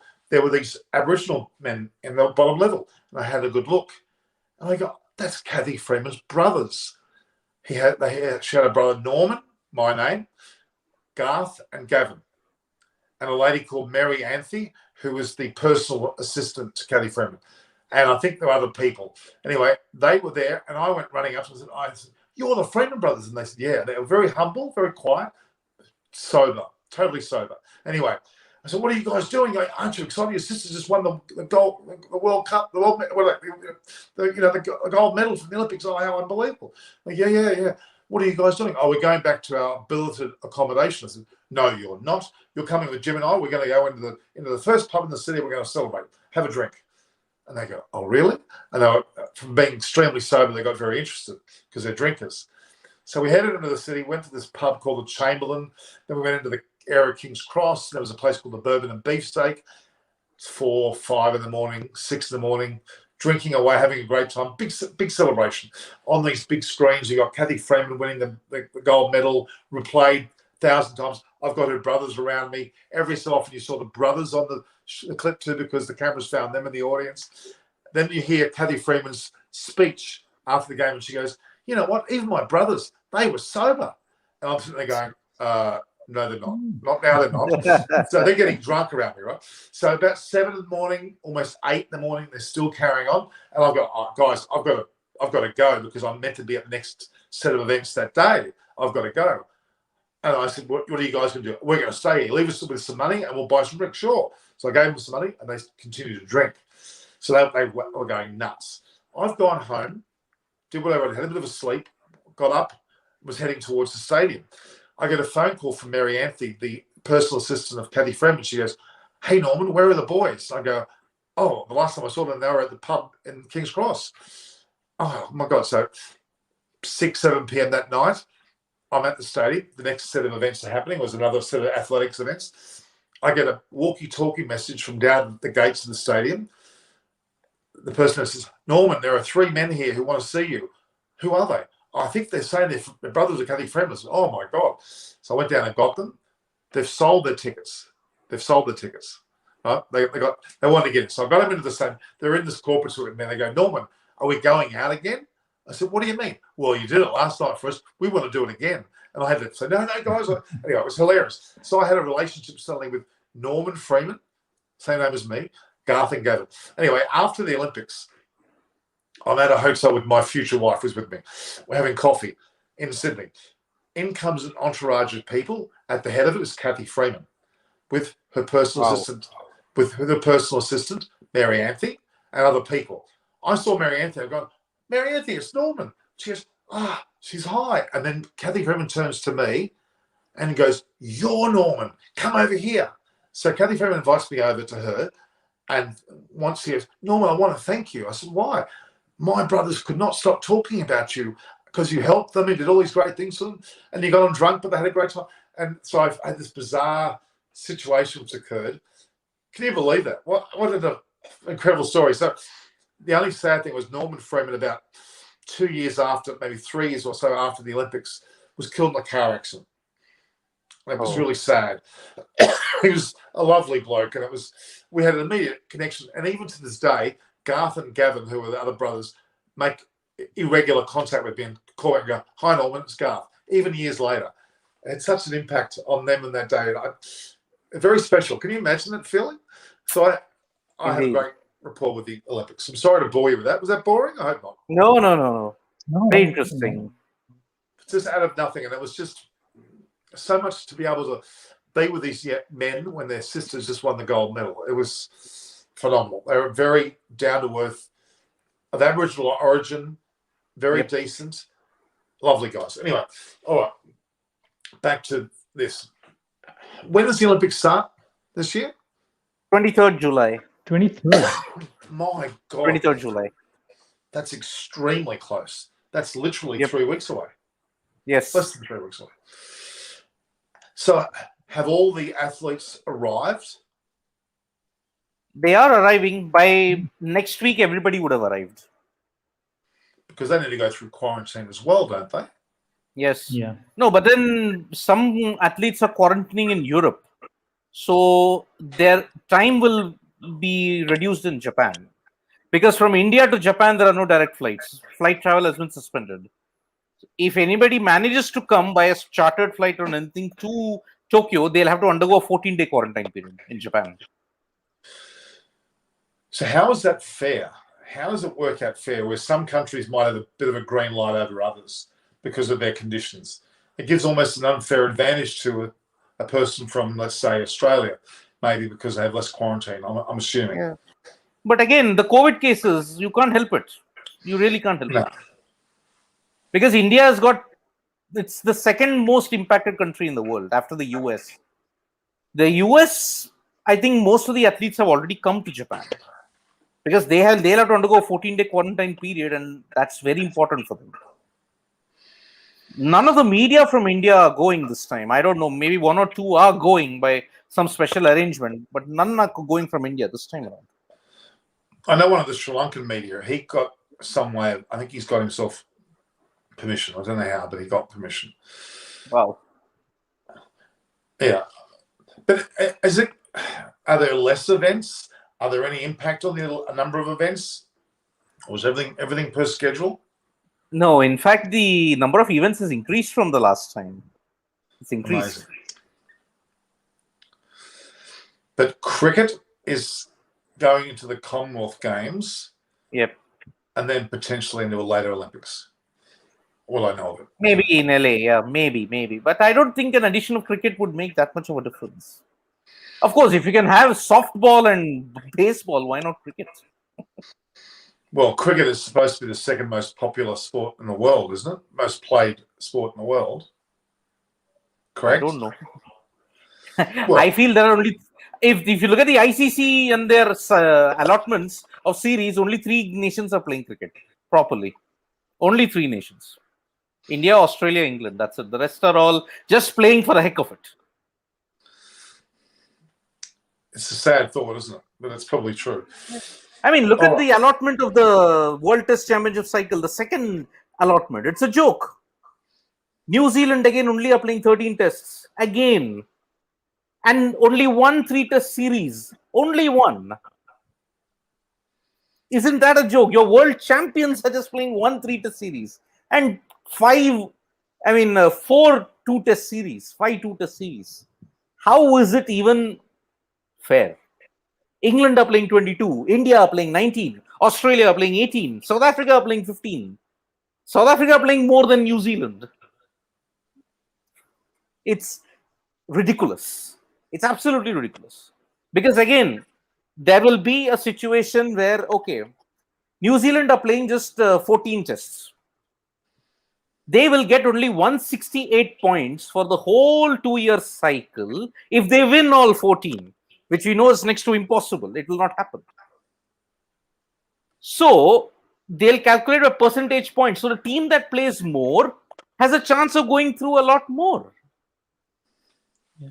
So the team that plays more goes through to the finals a lot more. So you will not even see New Zealand reaching the final this time around. Yeah, look, my only defense for all this, what they're doing is the fact that, like anything, it's going to evolve. It's going to get better. There's going to be a need to make mistakes and move on. Because even with any of the other World Cup formats, it hasn't gone perfectly, has it? Let's be honest. The 50-over World Cup had its issues early on. Didn't have coloured clothing. It was played on. It was daytime, not nighttime. It had these setbacks. Well, they weren't aware of the setbacks back then. They just had it available. And look what it's become now. It's coloured outfits at night, etc., etc. 2007 format will never be looked at. India got knocked out in the. Look, 1992 would have been the best World Cup in the history of the game had it not been for that rain rule. Yeah. That rain rule destroyed everything. I mean, it was a different thing altogether. Pakistan managed to get in because of that rain rule. I think you will all know that story, right? Had Pakistan not got that 1 point, they would have gotten through to, they would have been knocked out. And they were all out for 74, for crying out loud, 74, and yet they got that 1 point because of that ridiculous rain rule. But let's not forget, no matter how a team gets through, and at the time they get through because of whatever the rules are, you've got to accept that. Even with this match now, you could argue India could have played, New Zealand would have played England before, they could have played them after. You could have argued it would have been a different location. You could argue 50 different things. But this is the way it's happened. Yep. All we're going to read in 20 years' time is New Zealand won the World Test Championship. Yes. So my thoughts are that I'm not going to let myself worry about all these rules in and out. I believe it's going to evolve. There's going to be some mistakes. We're going to look back and go, if only they did this, if only they did that. But I think it has to evolve. I'm still very proud of the ICC for pulling off a World Test Championship. Yeah. They've done it. It's happened. All the obstacles that are there, they've got it done. They've ticked the box. They've finally made India and England play a women's Test match again, and they're organising. It's starting to turn the corner a little bit, don't you think? Am I wrong in thinking that? Do you see there's certain positives happening, regardless of the BCCI being strong or not? I know there's only 3 countries are saying, but I'll tell you what. You watch the emergence of an Oman in 5 years' time. Oman is going now into the position where they've got money, haven't they? They're going to. But again, we all were ecstatic about Ireland and Afghanistan's entry. You're not even taking them in the World Test Championship cycle. You're not even taking them seriously. Oman might come through. Sure, we want them to come through. But then where are they going to get the chances? Yeah. It will not generate revenue. That is the problem. This revenue model is a huge issue. You cannot expect New Zealand to play 5 tests against India. No, won't happen. Because the timings are so wrong. Because in India, if the test has to start in New Zealand at 10 o'clock, in India it's 3 o'clock in the morning. Who will wake up? Who will watch? No one will watch. Okay. So you cannot expect that. But in the case of Afghanistan, they are playing a test match before the Ashes series. That's very clever. Yep. It's a great start. Why wouldn't you play Ireland before England-New Zealand series or whatever? England-India series. They could have played. India could have had a game against Ireland. I shouldn't call it a warm-up, but they could have had a test match in July against Ireland. But again, I think the coronavirus situation. Difficult to organize. That would have been a solution. Yeah, they could have. In an ideal world, it could have. Because you wouldn't. You don't want to call that a warm up. It's a very rude thing to call it a warm up. But effectively, they're new to the World Test arena. The last tour, India did that. Last tour, India played Ireland before playing England, so it was planned that way. But yeah, this is more to do with the quarantine rules of both. Yeah. But I mean, there's a solution there for you, and then let Ireland and Afghanistan start playing 2 tests against other teams and build up to 3. I think that's a fair way of including it. I think it's a reasonably fair way. But New Zealand's the biggest bugbear for you, and I agree with that. New Zealand have a right to be playing 5 test matches. They've just won a World Test Championship. They almost should be able to insist it. Let's start with Australia. We should be playing. Oh, hang on. We kind of do, because we play them 2 or 3 times in Australia. No, I think it's 2 times. And we play them 3 times in New Zealand. That's effectively like a 5-test series. But Australia has not toured New Zealand for close to 5 years now. Yeah, that's a problem. But okay, take that back for a moment. But if you play 5 test matches over both Australia and New Zealand locations, that's not a bad solution. Not a bad solution. But my only concern, as I pointed out in the first cycle, in every competition, in every tournament, the number of games that you play is equal. That equality factor is okay. You can play 5 tests, but then balance it out. No. Each team plays 15 tests in the entire cycle, 18 tests in the entire cycle, period. End. That is not so hard to logistically as well as even in a way to balance it out. It's not difficult. So what does the New Zealand Cricket Board say about this? Just give me a moment, Norman. I'll be back. Okay. I'll be back in a minute. Okay. Yeah, another thing, Norman, I see for July, other thing could be a reason Ireland is not available is because South Africa is playing them. I see 3 ODIs and 3 20s. South Africa is playing Ireland, and that is a good preparation for Ireland also for the qualifiers of World Cup. So that could be the reason where India has not got a slot if they would have even asked for. So what do you think of a tiered system to either Test cricket or any of the formats of cricket? A tiered system, not unlike a relegation promotion scenario. So like how they're doing in the T20 World Cup, where you have a qualifier. This means there are 8 teams to play for four positions in the Yeah, That's what so if exactly. they can do So the they have same got for the that. test, they can. Yeah. Yeah. No, but I mean, in terms of Test cricket, why can't you have more 4-day formats of Test cricket at the second tier level? You could do the same thing. There's not much money in it. Yeah. I grant that, but the two countries would love to play that because that prepares them well for the next level. And you could have. We were just talking, Siddharth, about the qualifiers for a World Cup, that like a two-tier system. With Test cricket, you could have two tiers. You could have teams. You could even then include within some qualification process. Let's just pick. I'll just. This is not necessarily correct teams. Let's say Scotland, Afghanistan, New Guinea. I'll pick sides, whatever they are. Okay.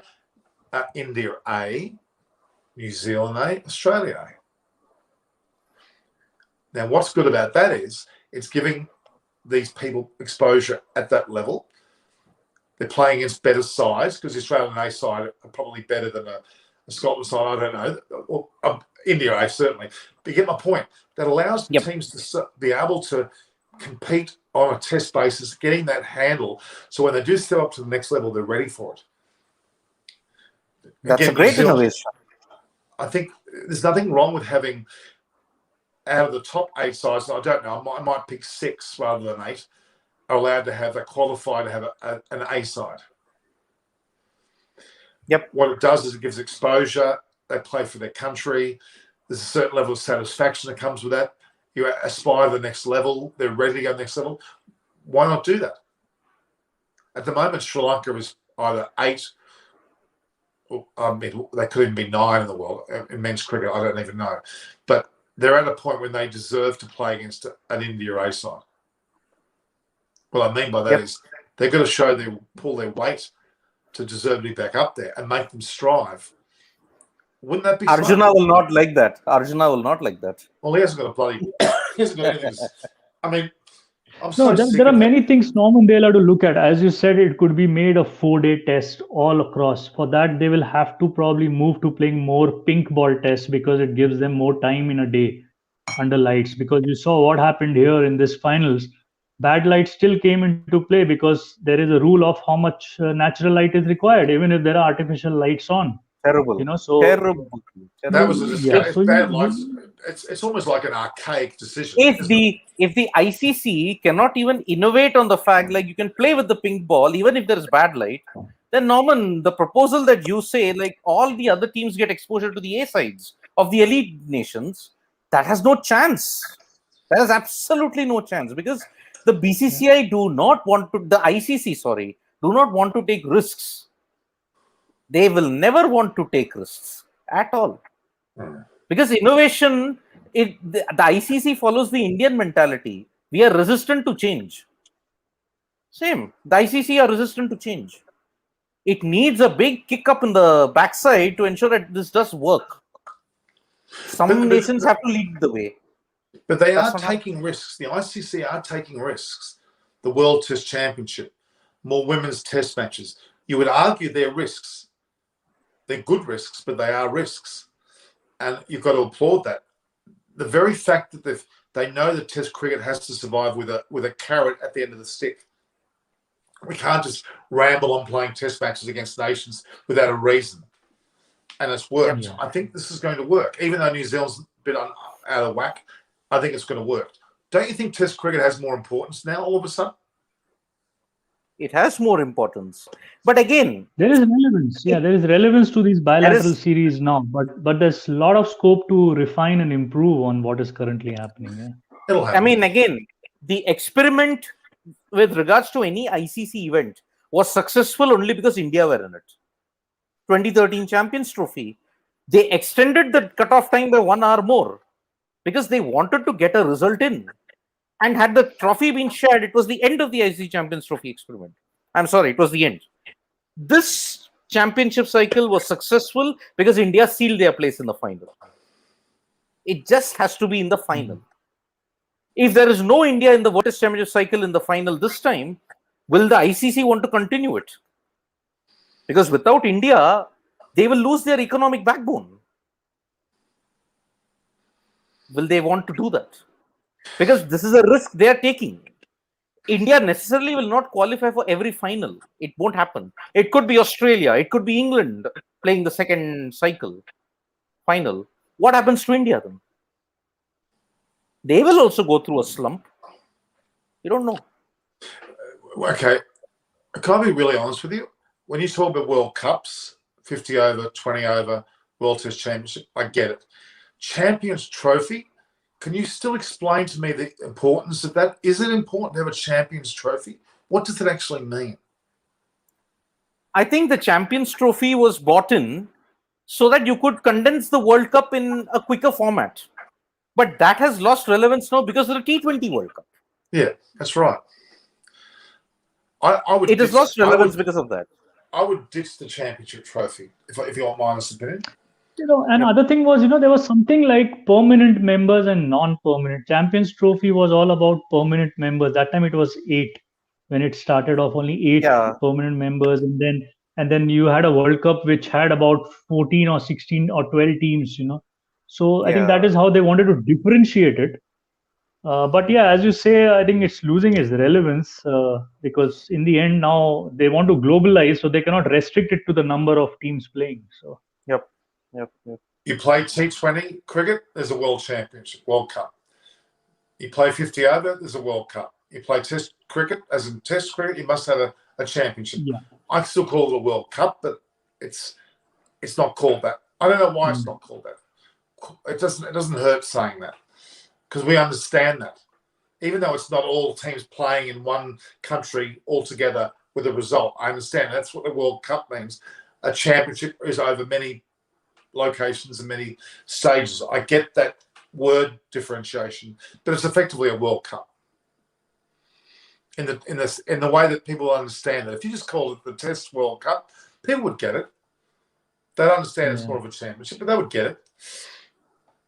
They've got to streamline it, make it really clear that every year we play this. So on the next, if it's going to be every year, like you're suggesting, play T20.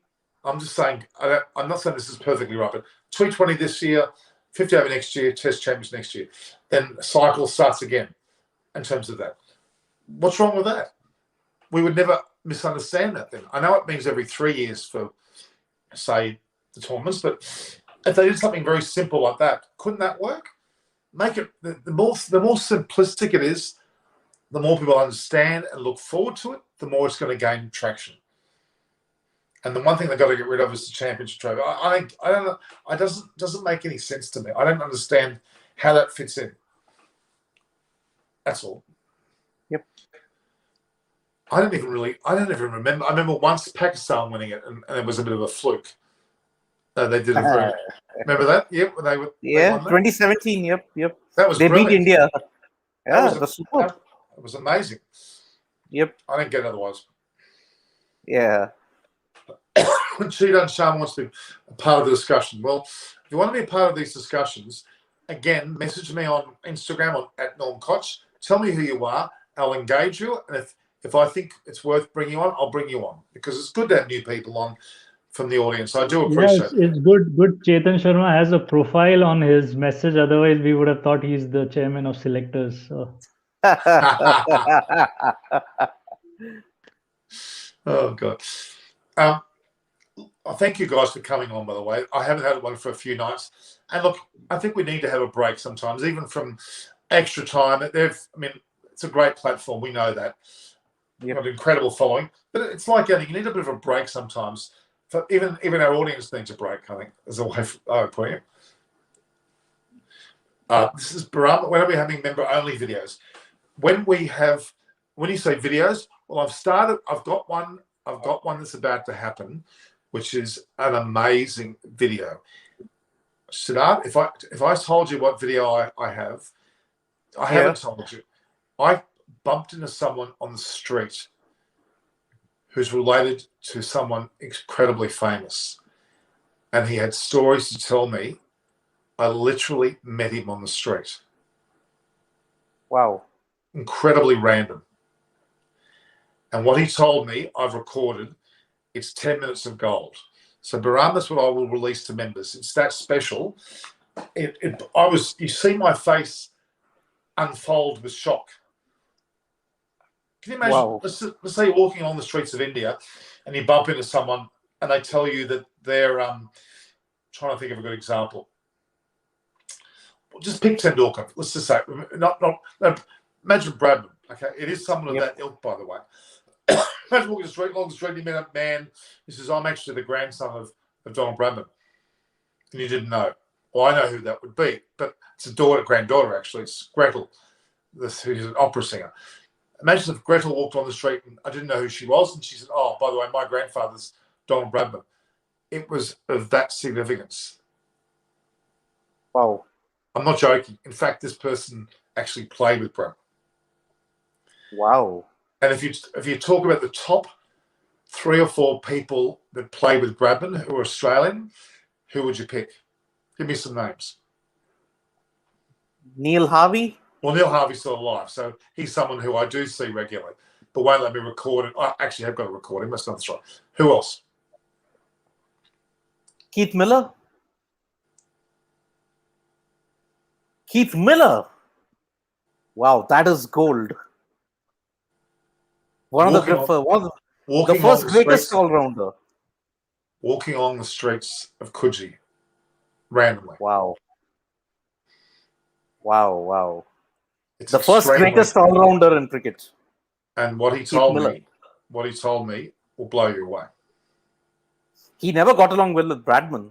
His career would have been much, much better, but he never got along well with Bradman. Well, he was a shame worn, let's be honest. I mean, he was a shame worn of his time. But I've got 10 minutes of gold about that. Wow. So that's what Graham will be doing. It's very special. Yep, indeed. You have no idea. You know what? I can't even upload it because it's too big. And so there's something wrong. It's really special. So, yeah, I'm very blessed about that. And there are other cricketing greats that I have interviewed on other platforms. I'm going to got things on Greg Chappell, on a number of ex-players, Neil Harvey as well, that I haven't released yet, but that's going to become some Brahmas, what I'll be doing. But I'm just trying to sort out a few things first. I want to get things sorted. We've got plenty of time. I've only doing this for about 6 months as far as this group is concerned, so we'll get there. All right. Naresh, now, both of you, you're starting to get fan bases now. You are. People ask me, when is Naresh coming on? When is Siddharth coming on? Or Chris Vernon coming on? People do, want to see you. Don't forget there was a one that I had recently which had 40,000 viewers. Things are a bit quiet today. We haven't got big numbers, but that's okay. I don't mind. I need to be more regular because I think people do, they wait for this show. And if it doesn't happen, they get a bit lost. Yep. This is a bit long though, but hope he was not a quack who fooled me. No. No. Trust me. No. This is the most authentic interview you've ever seen. It unfolded in front of my eyes. I didn't even expect it to come out. It's quite special. Okay. I mean, there's a lot of discussion about these A-sides. I think this is a great concept. New Zealand have done it recently. Australia used to always do it. West Indies at its height didn't have a West Indies A team, but they could easily have had a West Indies A team, couldn't they? Really, they had some players not in the West Indies team who could have played at that level. England certainly could have at certain stages. India do now, and the world should be. I don't know. You'll sleep. So you know what we need to do in the world now? We need to embrace India. We need to applaud what India are doing, and if they've got 2 or 3 sides that are worthy of playing at high school, let's bring them to that level, which means you should have this India team playing against Sri Lanka should form a unit to continue to play together. Yeah, and Norman, the one positive of what has happened in the last 18 months due to COVID has been the jumbo squads. Everyone is allowed to carry 19, 20 players. And then if few of them get the opportunity to showcase their talent, like how it happened in Gaba, I think that's going to open up this thought of having a side competition for like the budding upcoming cricketers, all these things. So in a way, that's the positive that has happened due to the jumbo squad which are traveling together. Absolutely. because when you have a jumbo squad, you could have the two teams effectively playing on the same tour, couldn't you? Yeah. What's wrong with the jumbo squad? Wouldn't the so-called a separate part of the squad play against a county side in England, or against Ireland, or in our case against Afghanistan, or whatever, while they're on tour? Why can't we do that? Indians would watch an India side, and I'm trying not to say the word India A because it offends some people. Just say another Indian side, obviously not the best side, but an Indian side playing against another country. People are going to watch this India-Sri Lanka series quite heavily. Oh, absolutely, yeah. And India always named it as a India white ball team. It's like specialist in that format. Well, but say if they were playing test matches, though. Say if they were playing test matches, what's wrong with that? Why not give those players the ability to call it a test cap? It's a bit of a stretch, I know, because it's not the top team. I get that. But you could give them notoriety for playing for their country. You've got quick info. You put another line. In fact, they've got that line anyway. There is a line, isn't there, for international cricket for your country. Anyway, you can put a line there saying test team, India A team, or whatever, some categorisation, so they get rewarded for that. Because otherwise, certain players, go back to Stuart McGill, for example, or anyone you want to mention, who never quite got a Guernsey at that top level, but was always good enough. Well, here's an outlet for them. If they play well enough, they can then go to the top side when needed. They're ready. They're playing. They played in Sri Lanka. Imagine this. Just played a series Sri Lanka A versus India A. Let's call it that. And this Indian player does really well. And then India go to Sri Lanka the year after on a so-called full side. They're ready to play. I think there'll be a lot of. I think there's a lot of merit for it. Some teams you can't do it, but they're not going to be in that situation. It's got to be a certain top 4, maybe 5 teams. I'm not sure. Maybe even 6. I don't know who can afford to have a second team.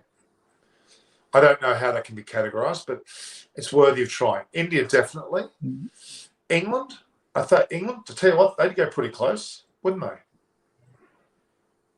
England would have a pretty good second side. If you decide on a T20 format, I think most of them would be able to, because all of them are having their own franchisee leagues happening around.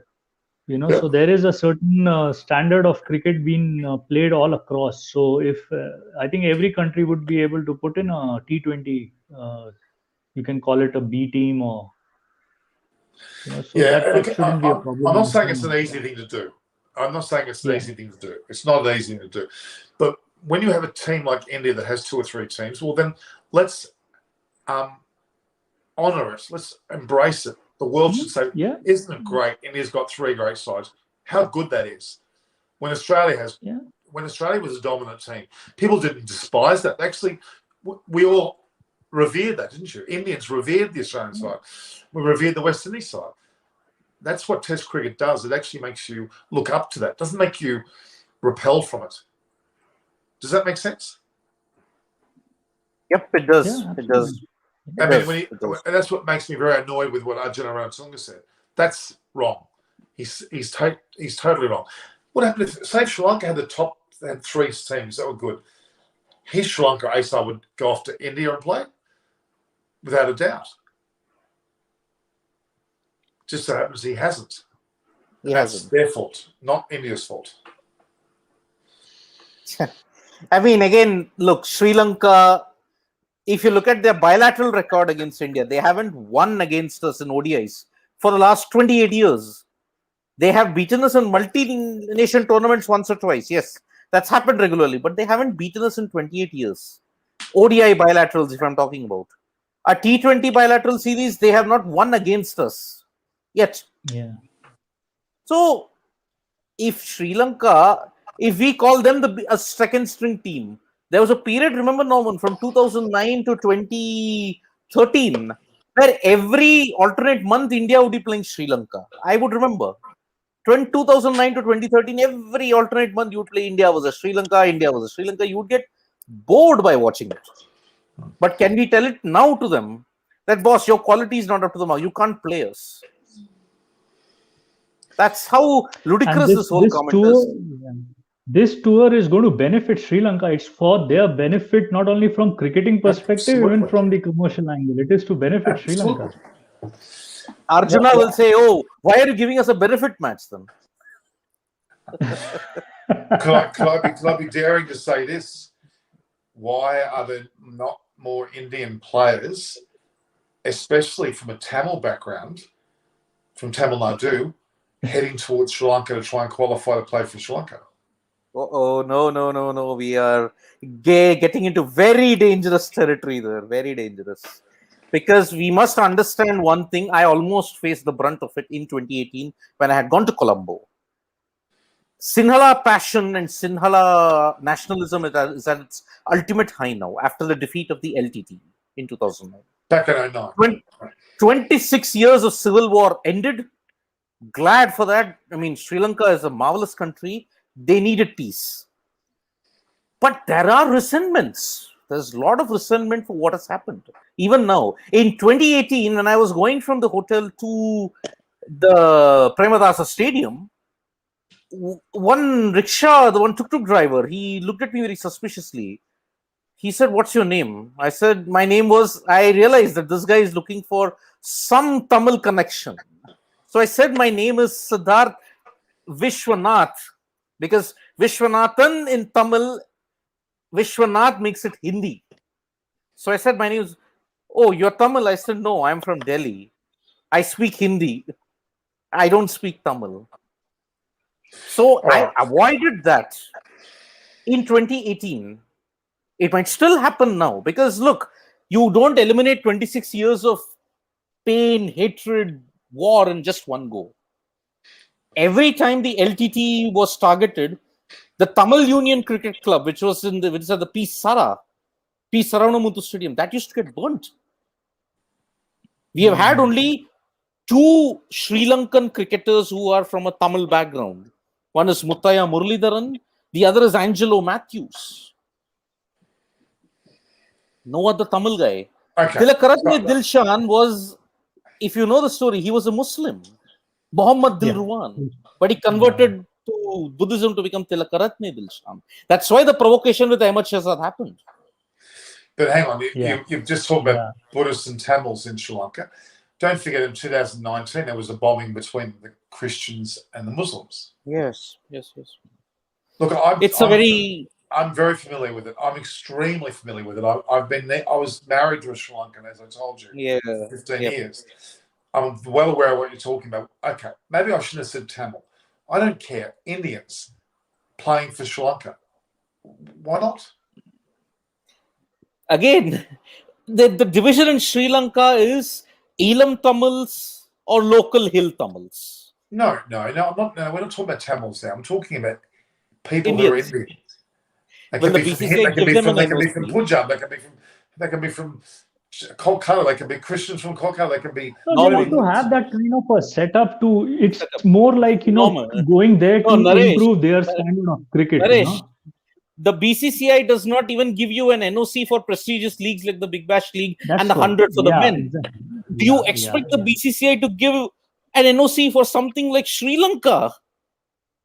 We have to be really idealistic. Or have this kind of an exchange program where all your under 19s and under 21s from Sri Lanka spending time in India, playing under the likes of Rahul Dravid in the NCA and all, those kind of arrangements. Why not? Yeah. You're 2 foot from India, Sri Lanka. Okay, you can swim across the water. It's not that far. To me, I think that Sri Lanka and India would benefit because some of the Indian players at a younger age who may not make the top level may make the top level in Sri Lanka. Why not? It's happening with South Africa and England and New Zealand and even Australia. Forgetting the religious side of it. You're talking about the Kolpak thing, right? With South Africa, England, New Zealand, and all that. But even Kolpak is gone now. Kolpak and Cantinu are gone because now England are wanting to protect their own domestic interests because they were seeing what Kolpak was doing to them. Everybody used that loophole in the Kolpak to come and enter the domestic scene. But then you saw in the period from 2010 to 2014, when England, the number one side, had 6 South Africans, headed by a Zimbabwean. There were only 4 or 5 genuine English-born cricketers who were represented. So they saw how Kolpak was eroding even their domestic structure. Okay, but you can't deny that there's enough Indians that go to America, that go to Oman, who go to all sorts of places, UAE, including Pakistanis and a whole range of people. Yeah. End up playing high-level cricket in those countries. So I don't understand why it wouldn't happen within Sri Lanka and India. Forgetting the Tamil Muslim thing, forget all that. There would be genuinely good Indian players. Yeah. The BCCI needs to open their ears and eyes for that. And why not? Because it would only help. It would only help. It wouldn't detract, because India are going to be a force for a good 10, 15 years, probably at least. You would argue. Maybe longer. Let's just say West Indies were a force for 10 years. Australia was a force for 10 plus years. It's India's cycle. It's going to happen. Yep. We've got to embrace it. We've got to engage it. We've got to applaud it. And if people are fearful of India winning many series, so be it. It's happened before. Australia, West Indies are great examples. Even England, way back. It happened there too. There's nothing wrong with that. We should support Bangladesh. We should try to get Bangladesh getting their act together, because they should be a force as well. I mean, these are things that are going to happen. Yep. And that's my thoughts. I don't know. I find that's like like I would say under 19, or like an Indian domestic league like the Syed Mushtaq Ali T20 or a Vijay Hazare 50 overs. Invite a team from Sri Lanka, come and participate in the league. Yep. In fact, Sri Lanka did participate in the Ranji Trophy until 2005. They did come over and play some series there. They did play a couple of matches there, but the experiment was chucked out because logistically it made no sense for the BCCI to do it. Plus, BCCI doesn't have a policy of picking overseas players in their national ranks. They don't have that policy. The only danger that India have got, in my opinion, now is they've got potentially up to 3 sides that probably would beat a lot of sides around the world in various formats. The danger is that you have so many good players that are wasted, meaning they never get to play high level. Right? As Stuart McGill. That has happened, Norman. Right. Yeah. Well, then why not use that opportunity to try and embrace such a thing where they get shared within reason? I mean, Naresh will know this. I mean, in the 90s, our middle order was so packed with greats. There was Sehwag, Gambhir, Dravid, Lakshman, Tendulkar, Ganguly. There was one domestic stalwart who had scored plenty of runs. And he was scoring them at an average of 50, 60. But he never got the chance to play for India because there was no place there. Amol Muzumdar, Naresh. Amol Majumdar from Mumbai. Mumbai. Yeah. The heartbeat of India's cricket from Mumbai. Ironically, Amol Muzumdar was the guy who was slated to come out after Sachin Tendulkar and Vinod Kambli got out in a school game. But he didn't come out to bat. Why? Because Tendulkar and Kambli is the 664-run partnership. He never got a chance to bat. I witnessed that, standing in the corner in that Maidan watching that game. I witnessed that. Yes. There are so many brilliant people who never got a chance. That happens with every dominant team. I mean, I'm sure the Australian side, would have, the 90s had such great guys. I mean, if I have to look at Phil Emery, Greg Rowell, Shane George, luckily Martin and Bevan and all got their chances, but they were the bowlers. They didn't get a chance in the McGrath, Gillespie, Vaughan, Lee era. No, so many didn't. Well, even McGill, even though he did play a fair bit of Test cricket, didn't play as many. Yeah.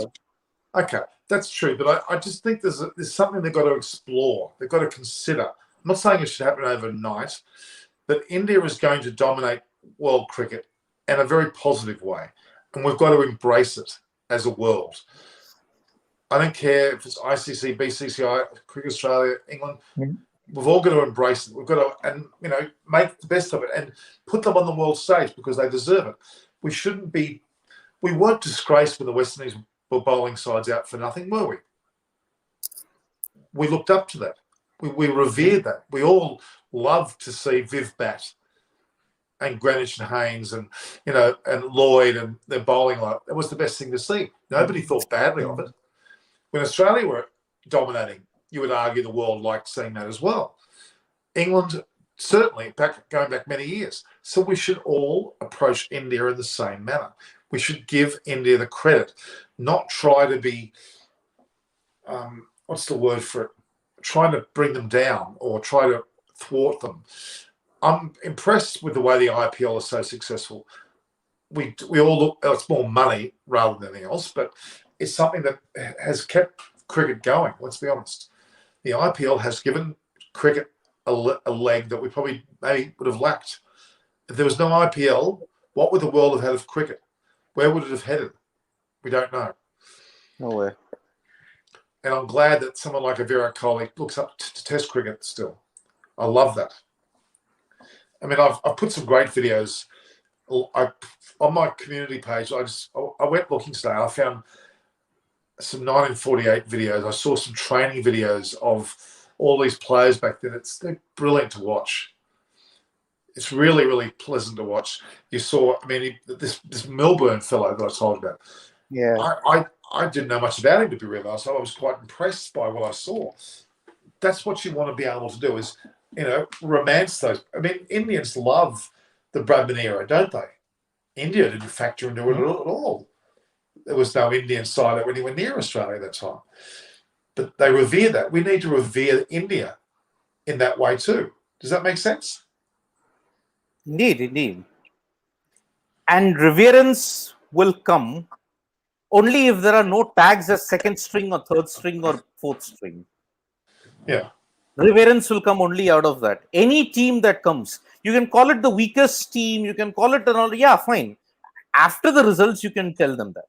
That is the weakest team that ever came to. I mean, spectacularly in 1989, how all England purists got it wrong, how England analysts got it wrong. In 1989, Australia came, the weakest Australian team to ever come. But you saw what happened on the border. 4-0, they won the Ashes. It changed them forever. So there's nothing more exciting than an underdog. There's nothing more exciting than an underdog, actually. Even if Sri Lanka can get their act together if they are given encouragement, but they're not at the moment. It's indeed. So does that make sense to you? Australia needs to also, and I'm telling you now, when I talk to Australians, they do look highly to an Indian side. There's a romance. It's not just people thinking, oh, they've got the money, let's talk good about them. That's not true. It's not like that at all.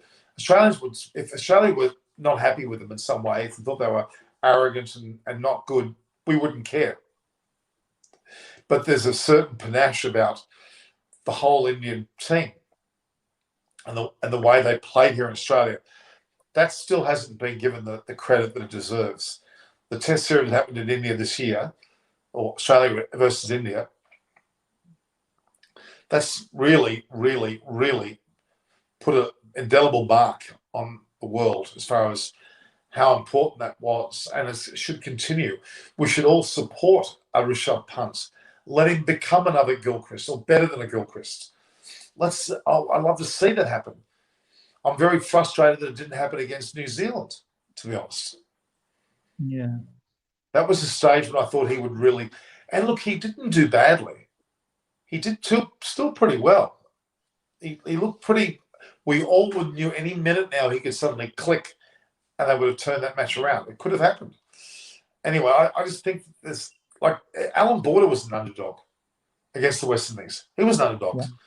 Scored, I think it was one match, he scored 150 in both innings, didn't he? Yep, he did. Do we think... We all applauded the West Indies. Anyway, I'm just saying to you that that's what the world cricket needs to do now is actually look at it from that perspective. I think Naresh may have to go. Yeah, he had to leave.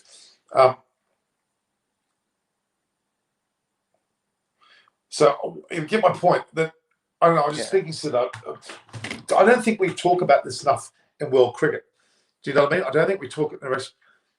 The factor of respect, Norman, what has happened is it is the broadcaster pressure that has ensured that you do not respect teams. It is this broadcaster pressure and their focus on revenue that has not let them respect teams. I mean, can you believe it? We are even talking about, oh, let Pakistan keep on winning by beating Zimbabwe, That's the Indian fans' response to every time Pakistan needles us on the 36 all out bit. Dude, you are demeaning Zimbabwe. That shows your right of privilege.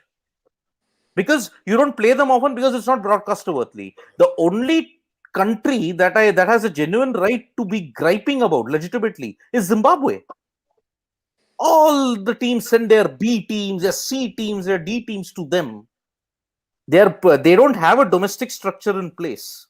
Their board keeps on taking loans from the ICC. Zimbabwe is the only country in the world where we have never had day-night cricket. Never. Even now. And do you see Zimbabwe being included in the ICC World Test Championship cycle? No. Do you see them ever playing a big part as one of the key members in the World Test Championship cycle or in the World Cup? No.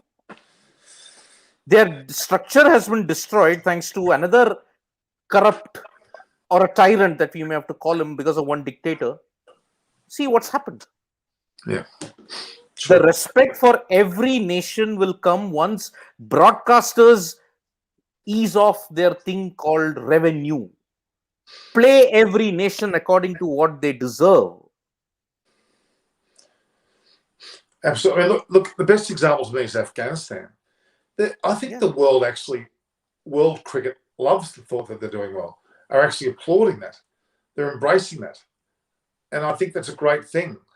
And that only helps revenue, because when big companies see an Afghanistan being supported like this, you want to invest in cricket around the world, don't you? Yep. Indeed. Australia has damaged their financial stocks by the sandpaper gate, the arrogance of the cricketers, the arrogance of our cricket board. That's damaged Australia. We've still got money coming in, but it was Magellan that pulled out. Remember, they pulled 20 million out? Good on them, because you know what? We've got to respect the people and applaud champions, applaud the underdog.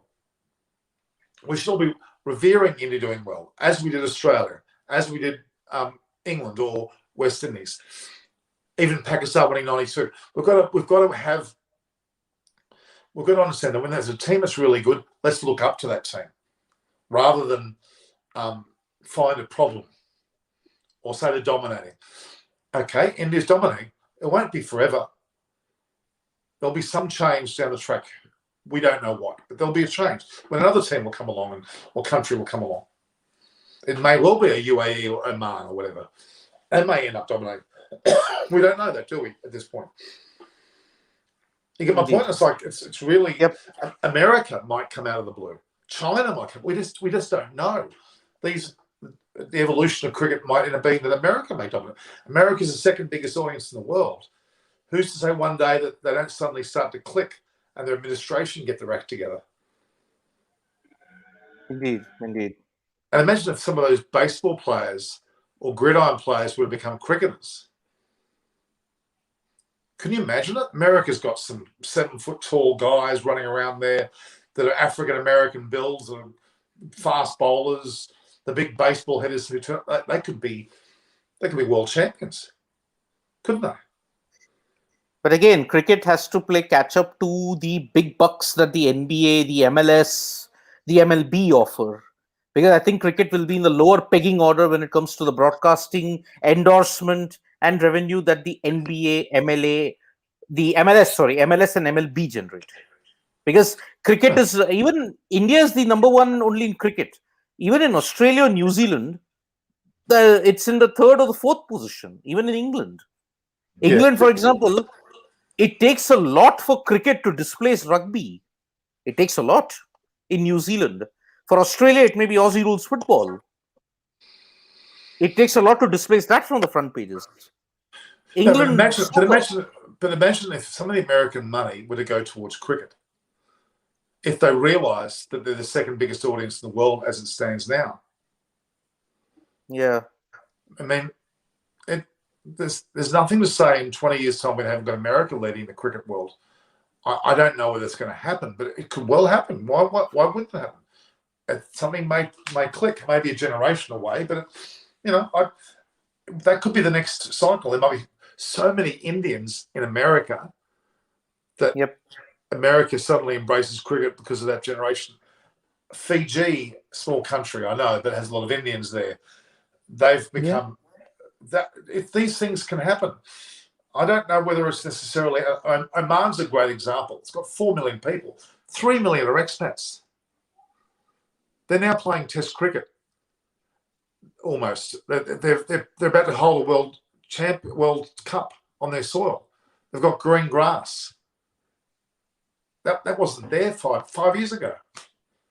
It's just that's a quick turnaround. I don't know. I don't know whether. I mean, Tendulkar and Warren tried desperately to go to America with that. Remember that period they went over and played a lot of games. Yes. Sadly, that didn't continue. It was a good idea. Well done. Very clever. It was a very clever move. Very clever move. It just didn't quite work, but it went pretty close. Naresh, you want to go, do you? Because you were gracious enough to hold on a bit longer, and I really appreciate having both of you on. I have got Saban coming from that cricket guy. Do you know that? Did you see? I had a funny story before you go into it. There's a bunch of young guys who just started their own little channel, right? And they very cleverly picked 10 other channels and journalists or whatever as their pick as the best ones, and they gave a adjudication of whether they were good or not. And I was one of them. And Melinda Farrell and a few others were there. It was so cute because they very cleverly thought the way the law is into watching is by them doing something. And it worked. They had several guests on all of a sudden that came out of nothing. And they're a small channel, like 100 viewers, but they're growing. And it's very clever. I love seeing that. I enjoy that. It's fun to see. It's very cute. They had, nice. And even, so it's good. All right, guys. Thanks a lot for your time. We've been over 2 hours, by the way. Yeah. It's a good chat. I think we could talk for another 4, and we wouldn't even realise. If we didn't look at the time, and we had wives and girlfriends that not in your ear or children, you probably would keep going, wouldn't you? We love talking about that. Yep. And people like watching. All right, guys. Indeed. Both in Naresh and Siddharth, thank you very much for your time. And bye, Sid. Anytime you guys bye, are Naresh. fantastic. Yep, indeed. All right, Naresh. You take care, Siddharth. I'll talk soon. You too, Norman. You too. Okay. You too. Take care. Send me your sizes of shirts and the colour. You look at. I've got my colours. You show me what you want. Whether you want my name, I mean, I can get your eyes on cricket with Norman Costa. If you don't want my name, I can. I have just pinged you my shirt size on the private chat. All right. Good. All right. Okay. No problems.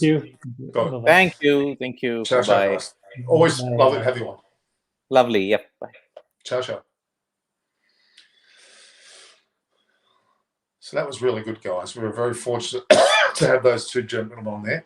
I'm in the mood to talk a bit longer because I've had a bit of a break. I wasn't well, actually. I wasn't well, by the way, guys. I was vomiting and something else at the other end was coming out for a few days there, and I wasn't 100%.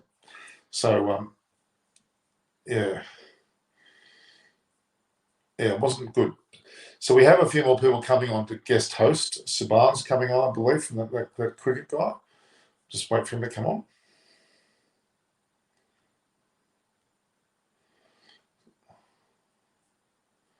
That's 40 hours, that can't be right. Last 48 hours, that's wrong. 3 seconds. Okay. All right. So the reality is that we have who I'm pregnant, but I'm not pregnant. I might be chubby, but I'm not pregnant. I would be a world first if I'm pregnant. I remember when I said that to Jeff Thompson, I said I was divorced, and he said, "What did I eat her?" No, I didn't eat her. Very nasty comment. Very nasty comment. All right, so we've had people. I haven't had anyone. I haven't looked at my Instagram, so I don't know. I'm just gonna.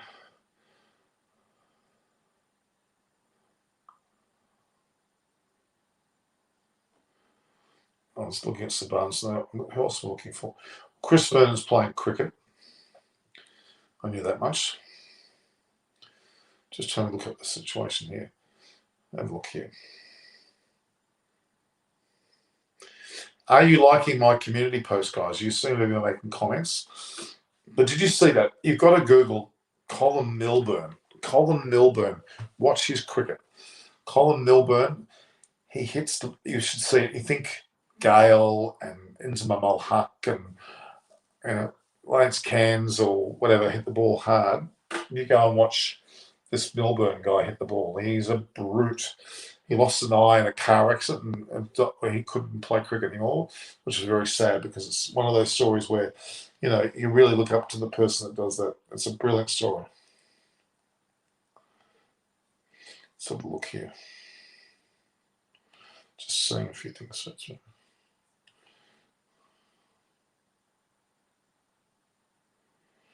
Okay. All right, guys. We might just wait a bit longer and see if anyone else is coming on. If you've got any more questions for me, you can always ask. But we've been on the whole 2 hours. It's pretty impressive. Any more questions from people? There's not. We'll call it a day, I think, guys. So again, if you're going to, a couple of things. If you're online and you haven't subscribed, please do, because it's a matter of just courtesy to let me know that you're on by subscribing. It doesn't cost you 1 single cent. Archie McGowan, we need more teams in the T20 World Cup. Like who?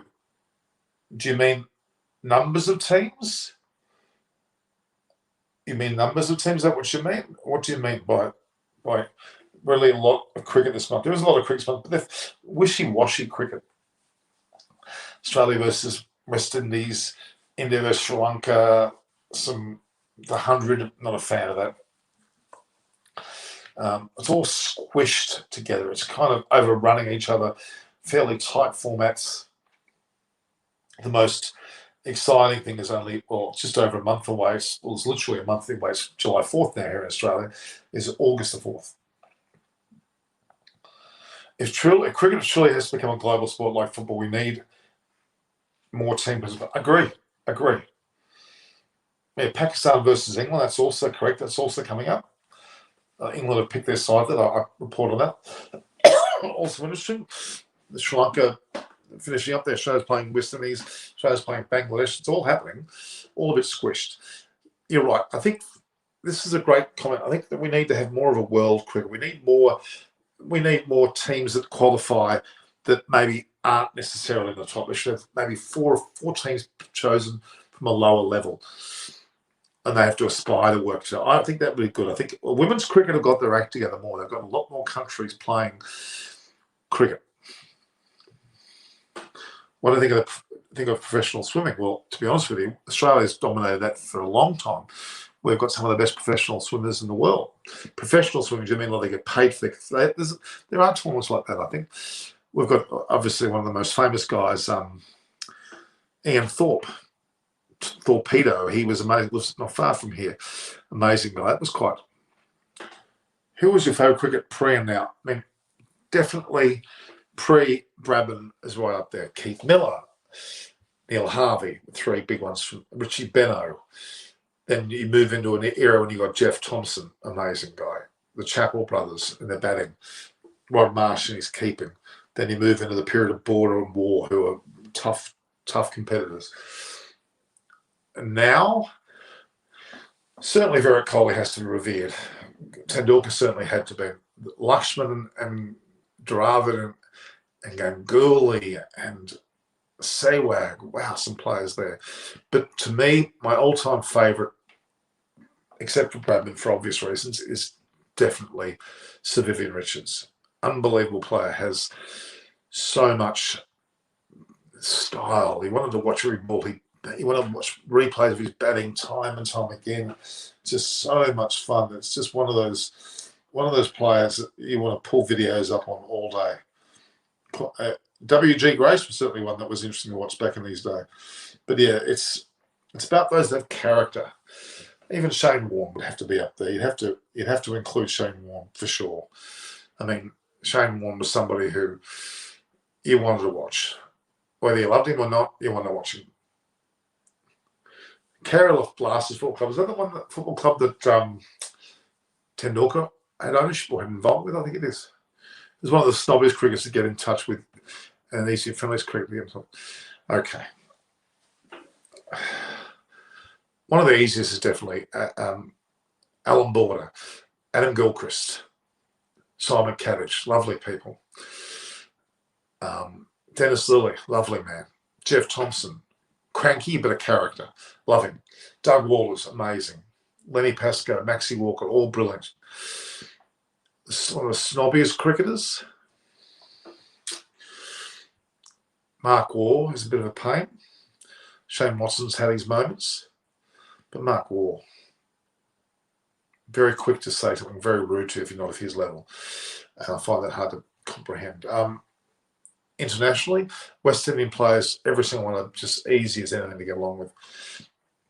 Some players act like they're friendly, but then when it comes to a photograph, they look away.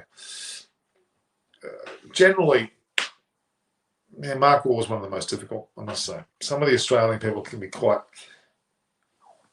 Some of the Australian players, Dave Warner was good, and he's not that good as he was. They get affected by money and stature. Or someone that agrees to be interviewed and doesn't do that. Or someone who doesn't... If I'd much prefer someone to tell me, no, Norman, I haven't got time, or no, Norman, it's not quite what I see as where I fit. I don't necessarily think your platform is where I'd like to be interviewed on. Sorry, I respect that. No one is going to be perfect on every platform, but don't just ignore someone, especially if you've engaged them, you've met them, they've given you their business card, and then they reply to you a few times, and then they stop replying to you. Well, we're not going to hunt you down. We're not going to stalk you, but just give us an answer, yes or no. If it's a no, say no. That's okay. But don't say nothing, because then we don't know where we stand. We're assuming that it's a no, but just have the respect to write no, especially if they've been engaged. If you don't know them from a bar of soap, you've never met them, of course they might be a bit standoffish, but one of the best is also Steve Waugh. He was also brilliant, to be honest. Another great man. Some of these great people, they're usually humble. Obviously their leadership is by example rather than by their talk. What do I believe is the main difference between Australia, England, and India? Pakistan meets for sports, which Indian media is in touch with. Well, Buri Majumdar I know personally very, very well. Vikrant Gupta, I've had a few conversations with. He seems like a nice guy too. Buri I've met many times in Australia. He's come here. I've taken him around. We're good friends. He's been very giving to me and he gave me some support with sports today. Lovely man. The main difference between Australia, England, India, and Pakistan media. Generally, Indian media is very friendly. I've loved them to death. I've got great friends across the board. They're always very genuine. They have a great respect for Australia. Some of the Australian press think they're pretty damn good, and they're usually not. The ones that think, oh, I'm so good, I'm too good to talk to you, usually are not. The ones that have just got the time of day to talk to you are generally better people. That's just a rule of thumb. Someone who's got the time to talk to you, even if they are very good at what they do, that's respect, it's decency. When they start thinking, oh, I'm better than you, well, no one's better than anyone. You're only as good as your last article or your last press conference. Plenty of people that write brilliantly, but they couldn't put two words together on screen. Or they're mumbling, or they're very, very monotone, have no ability to talk in front of a camera. So really, they're the ones that need to be careful, because some of them actually write beautifully. Some of them are some of the best writers, but they can't take any criticism. Or they think that they're also good at talking on the camera when they're bloody well not. There's quite a few really good writers who can't talk in front of a camera. Admittedly, they know their stuff, but they're not engaging. They're not someone you would watch for 2 hours talking, I can tell you. Now, this is a great question. Do you think India can be a sporting powerhouse rather than only for cricket? There's been so much emphasis on cricket for years, upon decades, even to the centuries now, that India are always going to be cricket's going to be number one to them, which is the passion for it. As far as other sports are concerned, there's development happening in tennis and golf, some of the athletics, certainly in some of the wrestling. India's coming a long way. There's no reason why they can't. They've got the numbers of people. The fitness levels are also increasing. The dietary habits are pretty good. So, yes, why wouldn't they be able to? Devdutt Patakal should have that's in the India versus Sri Lanka. Why not? He should be given a go. Who is your one-day bowler of all time? One-day bowler of all time. One-day bowler. Who stands out? Oh, I mean, again, he was in Makram on his day. Could certainly play well. It depends. If it's fast bowlers, McGrath was right up there. Shaman was exciting. You know, there's a lot of players in that regard.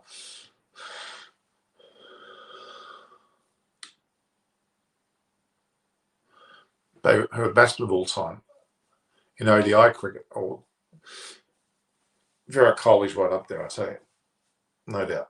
Rohit Sharma certainly is up there, and Tendulkar certainly has had his day too. Australia-wise, Ponting certainly was a great player in that format. I will check Kerala Blasters Foot Club, no worries.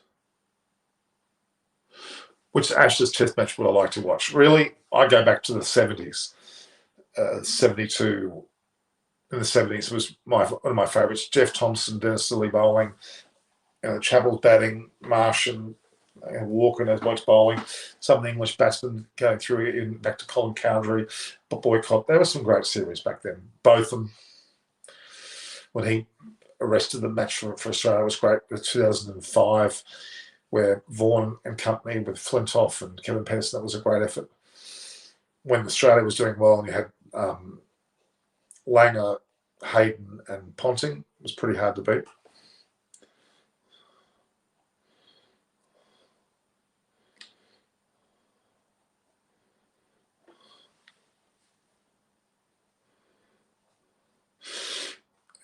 It's hard to say Pujara should be dropped and Rahane because they have done well not that long ago, especially in Australia and against many sides. So it's too early to say those two players should be dropped. This test series against England could be pretty important to judge how good they are going.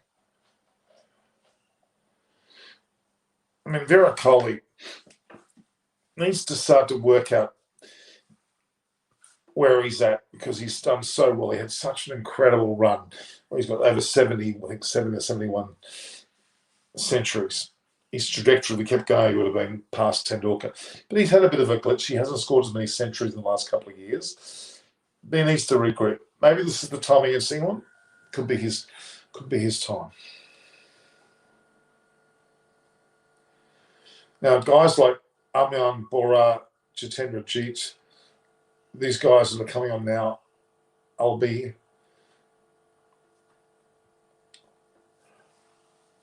Dinesh Karthik seems to be a commentator who is doing pretty well. Yeah, he's not bad. I like Gavaskar when he talks. I actually like Ravi Shastri. To me, he's one of the best commentators. Harshad Borgale, yeah, he's up there. Dinesh Karthik's not bad. He's quite sound. Yeah, I think he's pretty good. Yeah, that's my thoughts.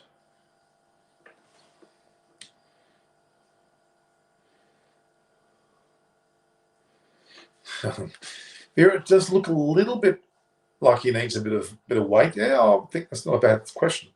What's your thought about Daniel Alexander? Okay, in what context?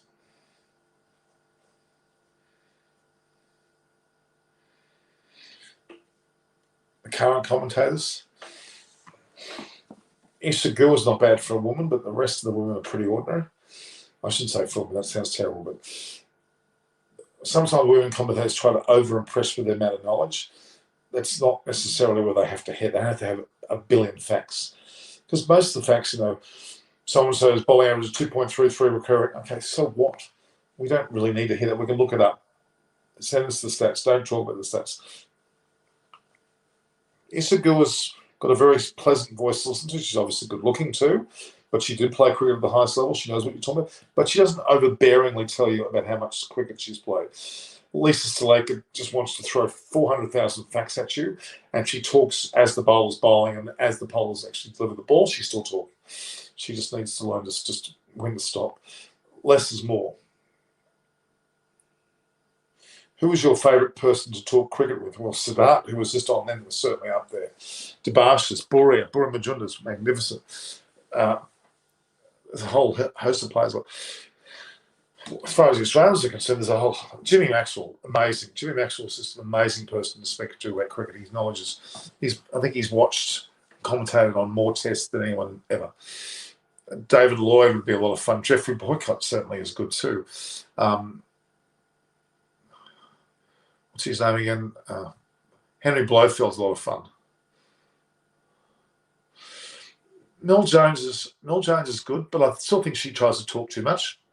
Tries to impress with too many facts. I don't think they need to just because they think they're going to compete with others. They don't have to bring out a billion facts. They can talk. Richie Benner, less is more. He was the best because he just knew when to say something, not all the time.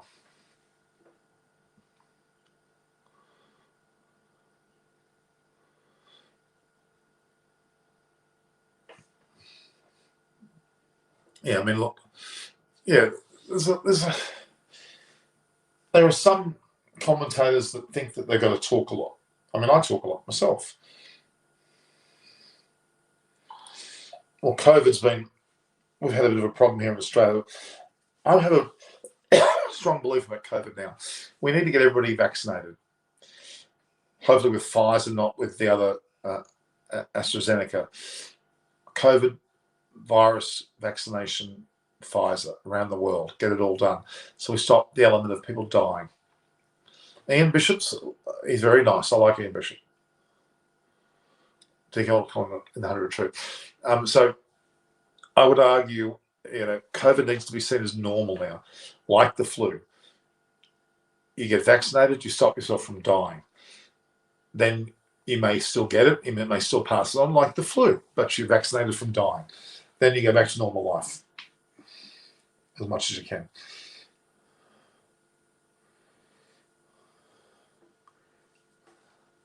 Yeah, I think the one World Test Championship was right.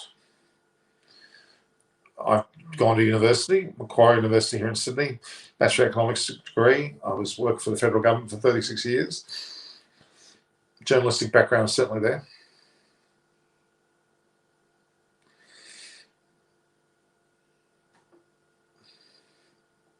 Yes, I think Akash Chopra is a very good commentator. He's very lively, interesting, innovative.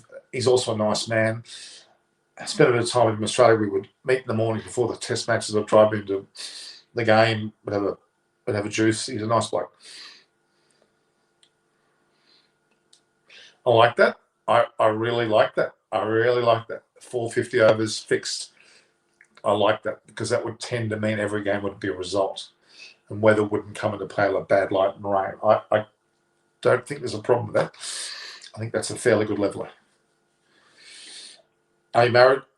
I'm divorced. I have a son who's 24. I have stepdaughters, which are now moved on in life. And I'm divorced. I'm single. Any plans to learn Hindi? Well, I've learned Sinhalese. I've learned German. I've learned Brazilian Portuguese from different relationships there, so I'd love to. All right, applying for Indian citizenship. I want to meet the right Indian woman. Why not?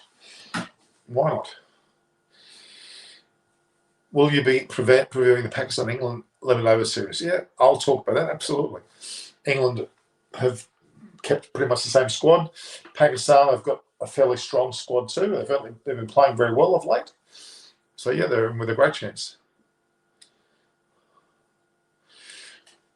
I mean, one spinner in England. It depends. They did the right thing with Ashwin and Jadeja. It just didn't work. But, no, I think you can play two spinners if they're both good. Why do you think there's a lot of divorce? Because people expect too much. They get bored easily. They don't show enough respect for their partner. You don't respect a partner by controlling them. You let them grow too.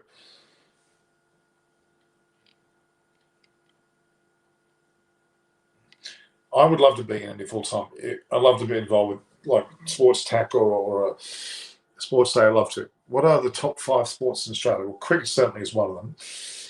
Rugby league, AFL, which is Australian Football League. Soccer's pretty much up there too. It's probably 5. Tennis. Yeah. Chris Harris, he was a good player in his day. Wasn't spectacular, but he was a fairly good player. All right, guys, so here we go.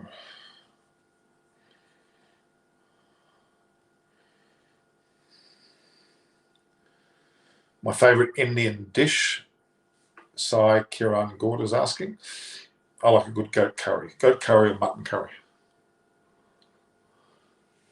I think Adam Zander should be the next Australian spinner.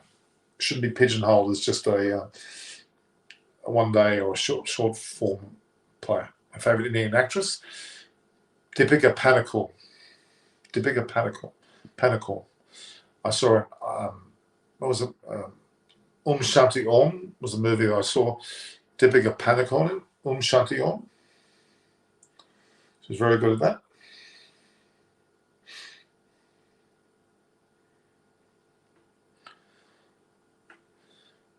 So Curly Ambrose, well, I met him in Antigua back in 2010 in person with a guy called Shipwreck with Merv Richards, who's on my show. Curly Ambrose was there, Winston Benjamin, Andy Roberts. A lovely man. Anyone from Antigua is a lovely man. Let's be honest. They are great people. Antiguan people I really like. Something very special about them. Very, very special.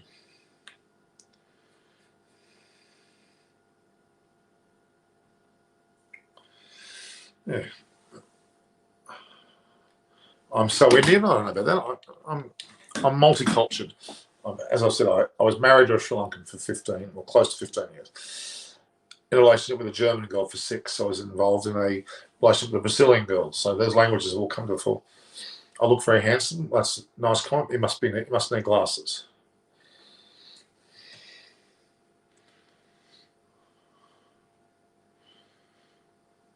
Okay.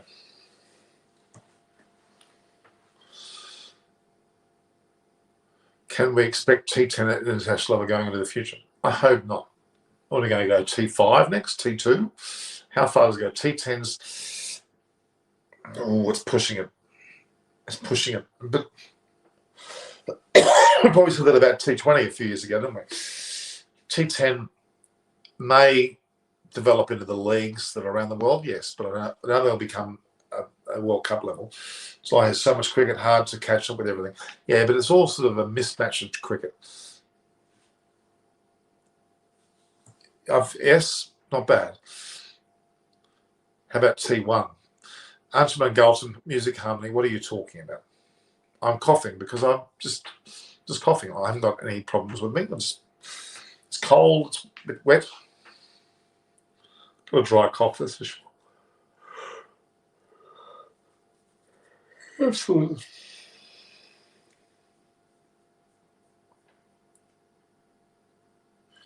Fully expected to see Saban here, but he's not. And even Keshu. Well, they must be busy in their own programs.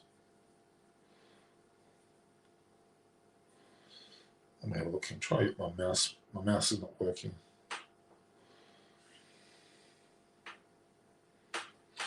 All right. Okay, guys. I'll give you another 5-10 minutes for questions, and we'll go. You got questions you want to ask me? This is your opportunity to ask me questions. Am I yawning now? That was not yawning at all. Are you watching the India-England women's match? Yes. What's the? I'm not following the score. Is there any score updates? Have a look. In my point of view, future cricket Champions League will come and destroy Test cricket because many people play it. I don't Champions League. I don't go for that. Lance Klusener, he certainly was exciting. He certainly was. There was certainly a worthwhile. He certainly was worthwhile, that's for sure.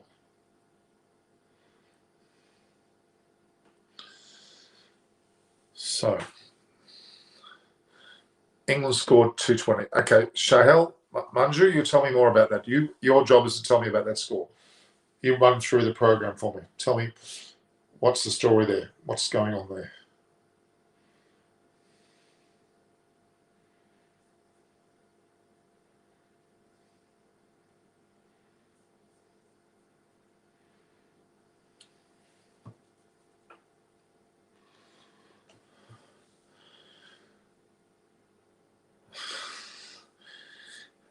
Yeah, South Africa have choked, unfortunately, at some very opportune moments when they probably had a better chance of winning.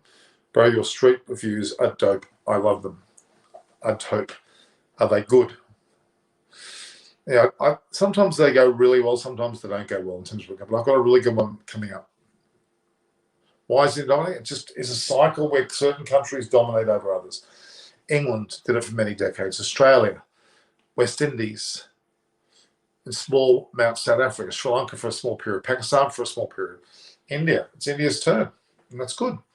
It could be America's turn next. It could be China's turn next. We just don't know. It could return to England again. We don't know.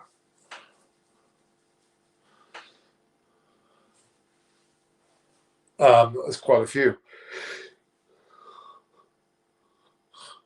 Isan Kishan, Sky Kuma, he's certainly up there. Shikadawan, you never know. Boovy, they're players that should be in the mix. Prithvi Shaw, maybe, not sure. Not sure, but sure. At this point, no, he's not going. The only one that they've got, Shuman Gill's injury to a calf or leg. I'm not sure what the injury actually is. It might have been a hamstring. His situation means that you'll probably see Prithvi Shaw go there. Prithvi Shaw may well be the one to go, for sure.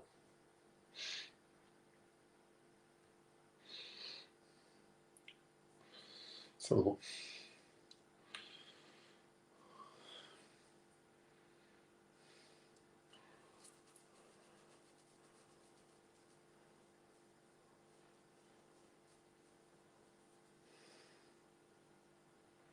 All right. No more questions? Running out of questions, guys?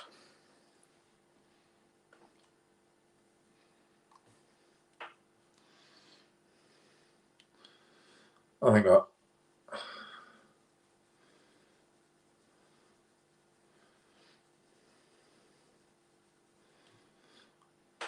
any other questions, guys? I said 5 minutes, so just about up now, guys. You can see behind me I've got the picture of the Taj Mahal. If you look there, you look at the symbol bro, it's called bronzed. Bronze. See the bronzed? That's a book about the Basil Sellers, who's a very famous philanthropist who puts money into the SCG. Sports Sculptures Project, Roger Cavalier. So a number of the sports sculptures that are around the SCG. Joffre Archer's warming up. He's back in practice. We don't know. He probably is in with a chance of perhaps playing. More so the Ashes Test series, you would think. Outside chance that the tests, maybe in the last few. We don't know. Vaughan gets him viewers. Michael Vaughan knows how to bargain on so people watch him. We know what his capable is. It's all about getting viewers. He does it for the fun of it. He doesn't have any other interest. He wants to do it. I mean, he's clever enough. For me, the World Test Championship final was a close encounter.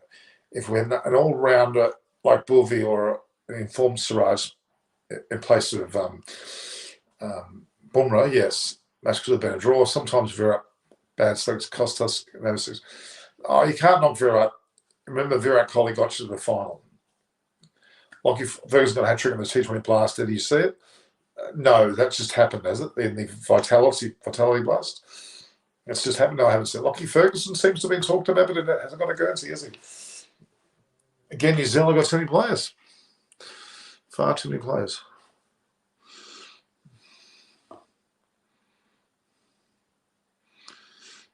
Okay.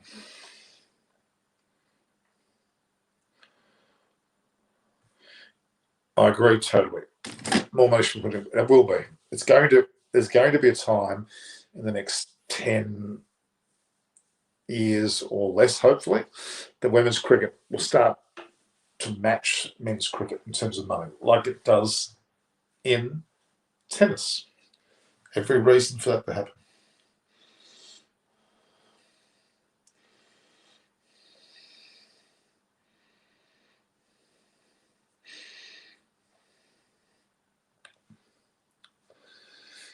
All right, guys.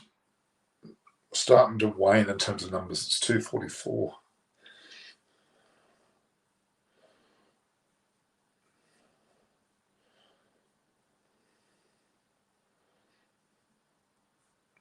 If you're online now and you're subscribing, you're not subscribing, well, then I want to know why not. Because the key to me being able to grow as a channel is for you to subscribe. You log in and you subscribe. You want merchandise, you go to @NormKoch, you tell me about it. All right, and we'll go from there.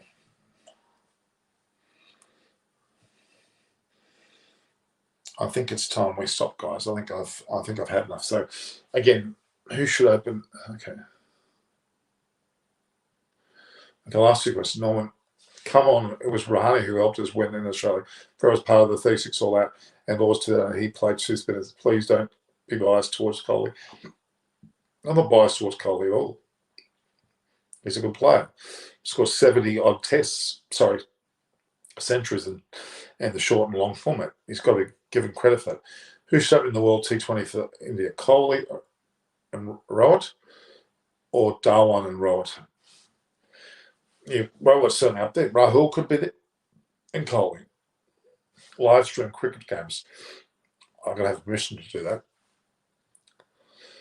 What's in the best squad against Sri Lanka Series? Well, it's there. I mean, they've got Ishak Kashan, you've got pretty sure if he's still staying there, because he might go off to replace Gill.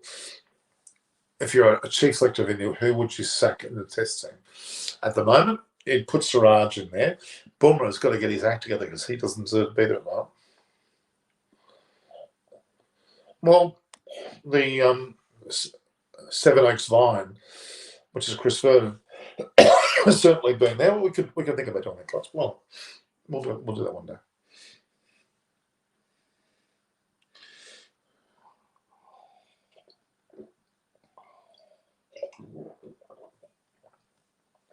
All right.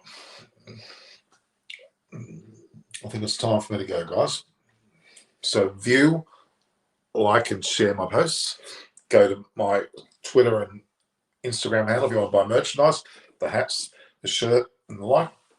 Go to my Instagram and tell me your name and address and what you want, and I'll start to organise it. For the moment, until we get the source page sorted out. India will win all matches. The way that England's beaten Sri Lanka recently, India will kill them.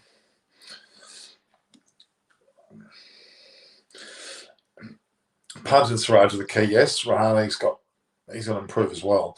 Virat's, well, don't worry, he'll get better. Okay, so that's it, guys. So view, like, and share the post. Subscribe. Please go in there and log in, subscribe. Show me that you guys are subscribing. Okay. Does Shikhar stand a chance to include in the two? Yes. Big chance. Very much, especially with injury, because he's right up there. If you like and share the post, @NormKoch in terms of the Instagram and Twitter. Subscribe, and please then also share on your WhatsApp, your Facebook Messenger groups, and your friends on email, whatever, and get people to subscribe to make the channel grow. Please, it's important for me. Doesn't cost you anything. Prediction for India versus Sri Lanka. India, whitewash. Sri Lanka's just horrible. India, even a so-called white ball team, will smash them. Too much IPL experience. Too many guns blazing. Too much to prove. Too much their attempt to get into the top side. So much going for them. All right, guys. We're going to finish up there. I think I think I've done as much as I possibly can, given you as much coverage as I possibly can. Hopefully you've enjoyed it, and we'll see you next time. This is Norman Koshnik saying goodbye.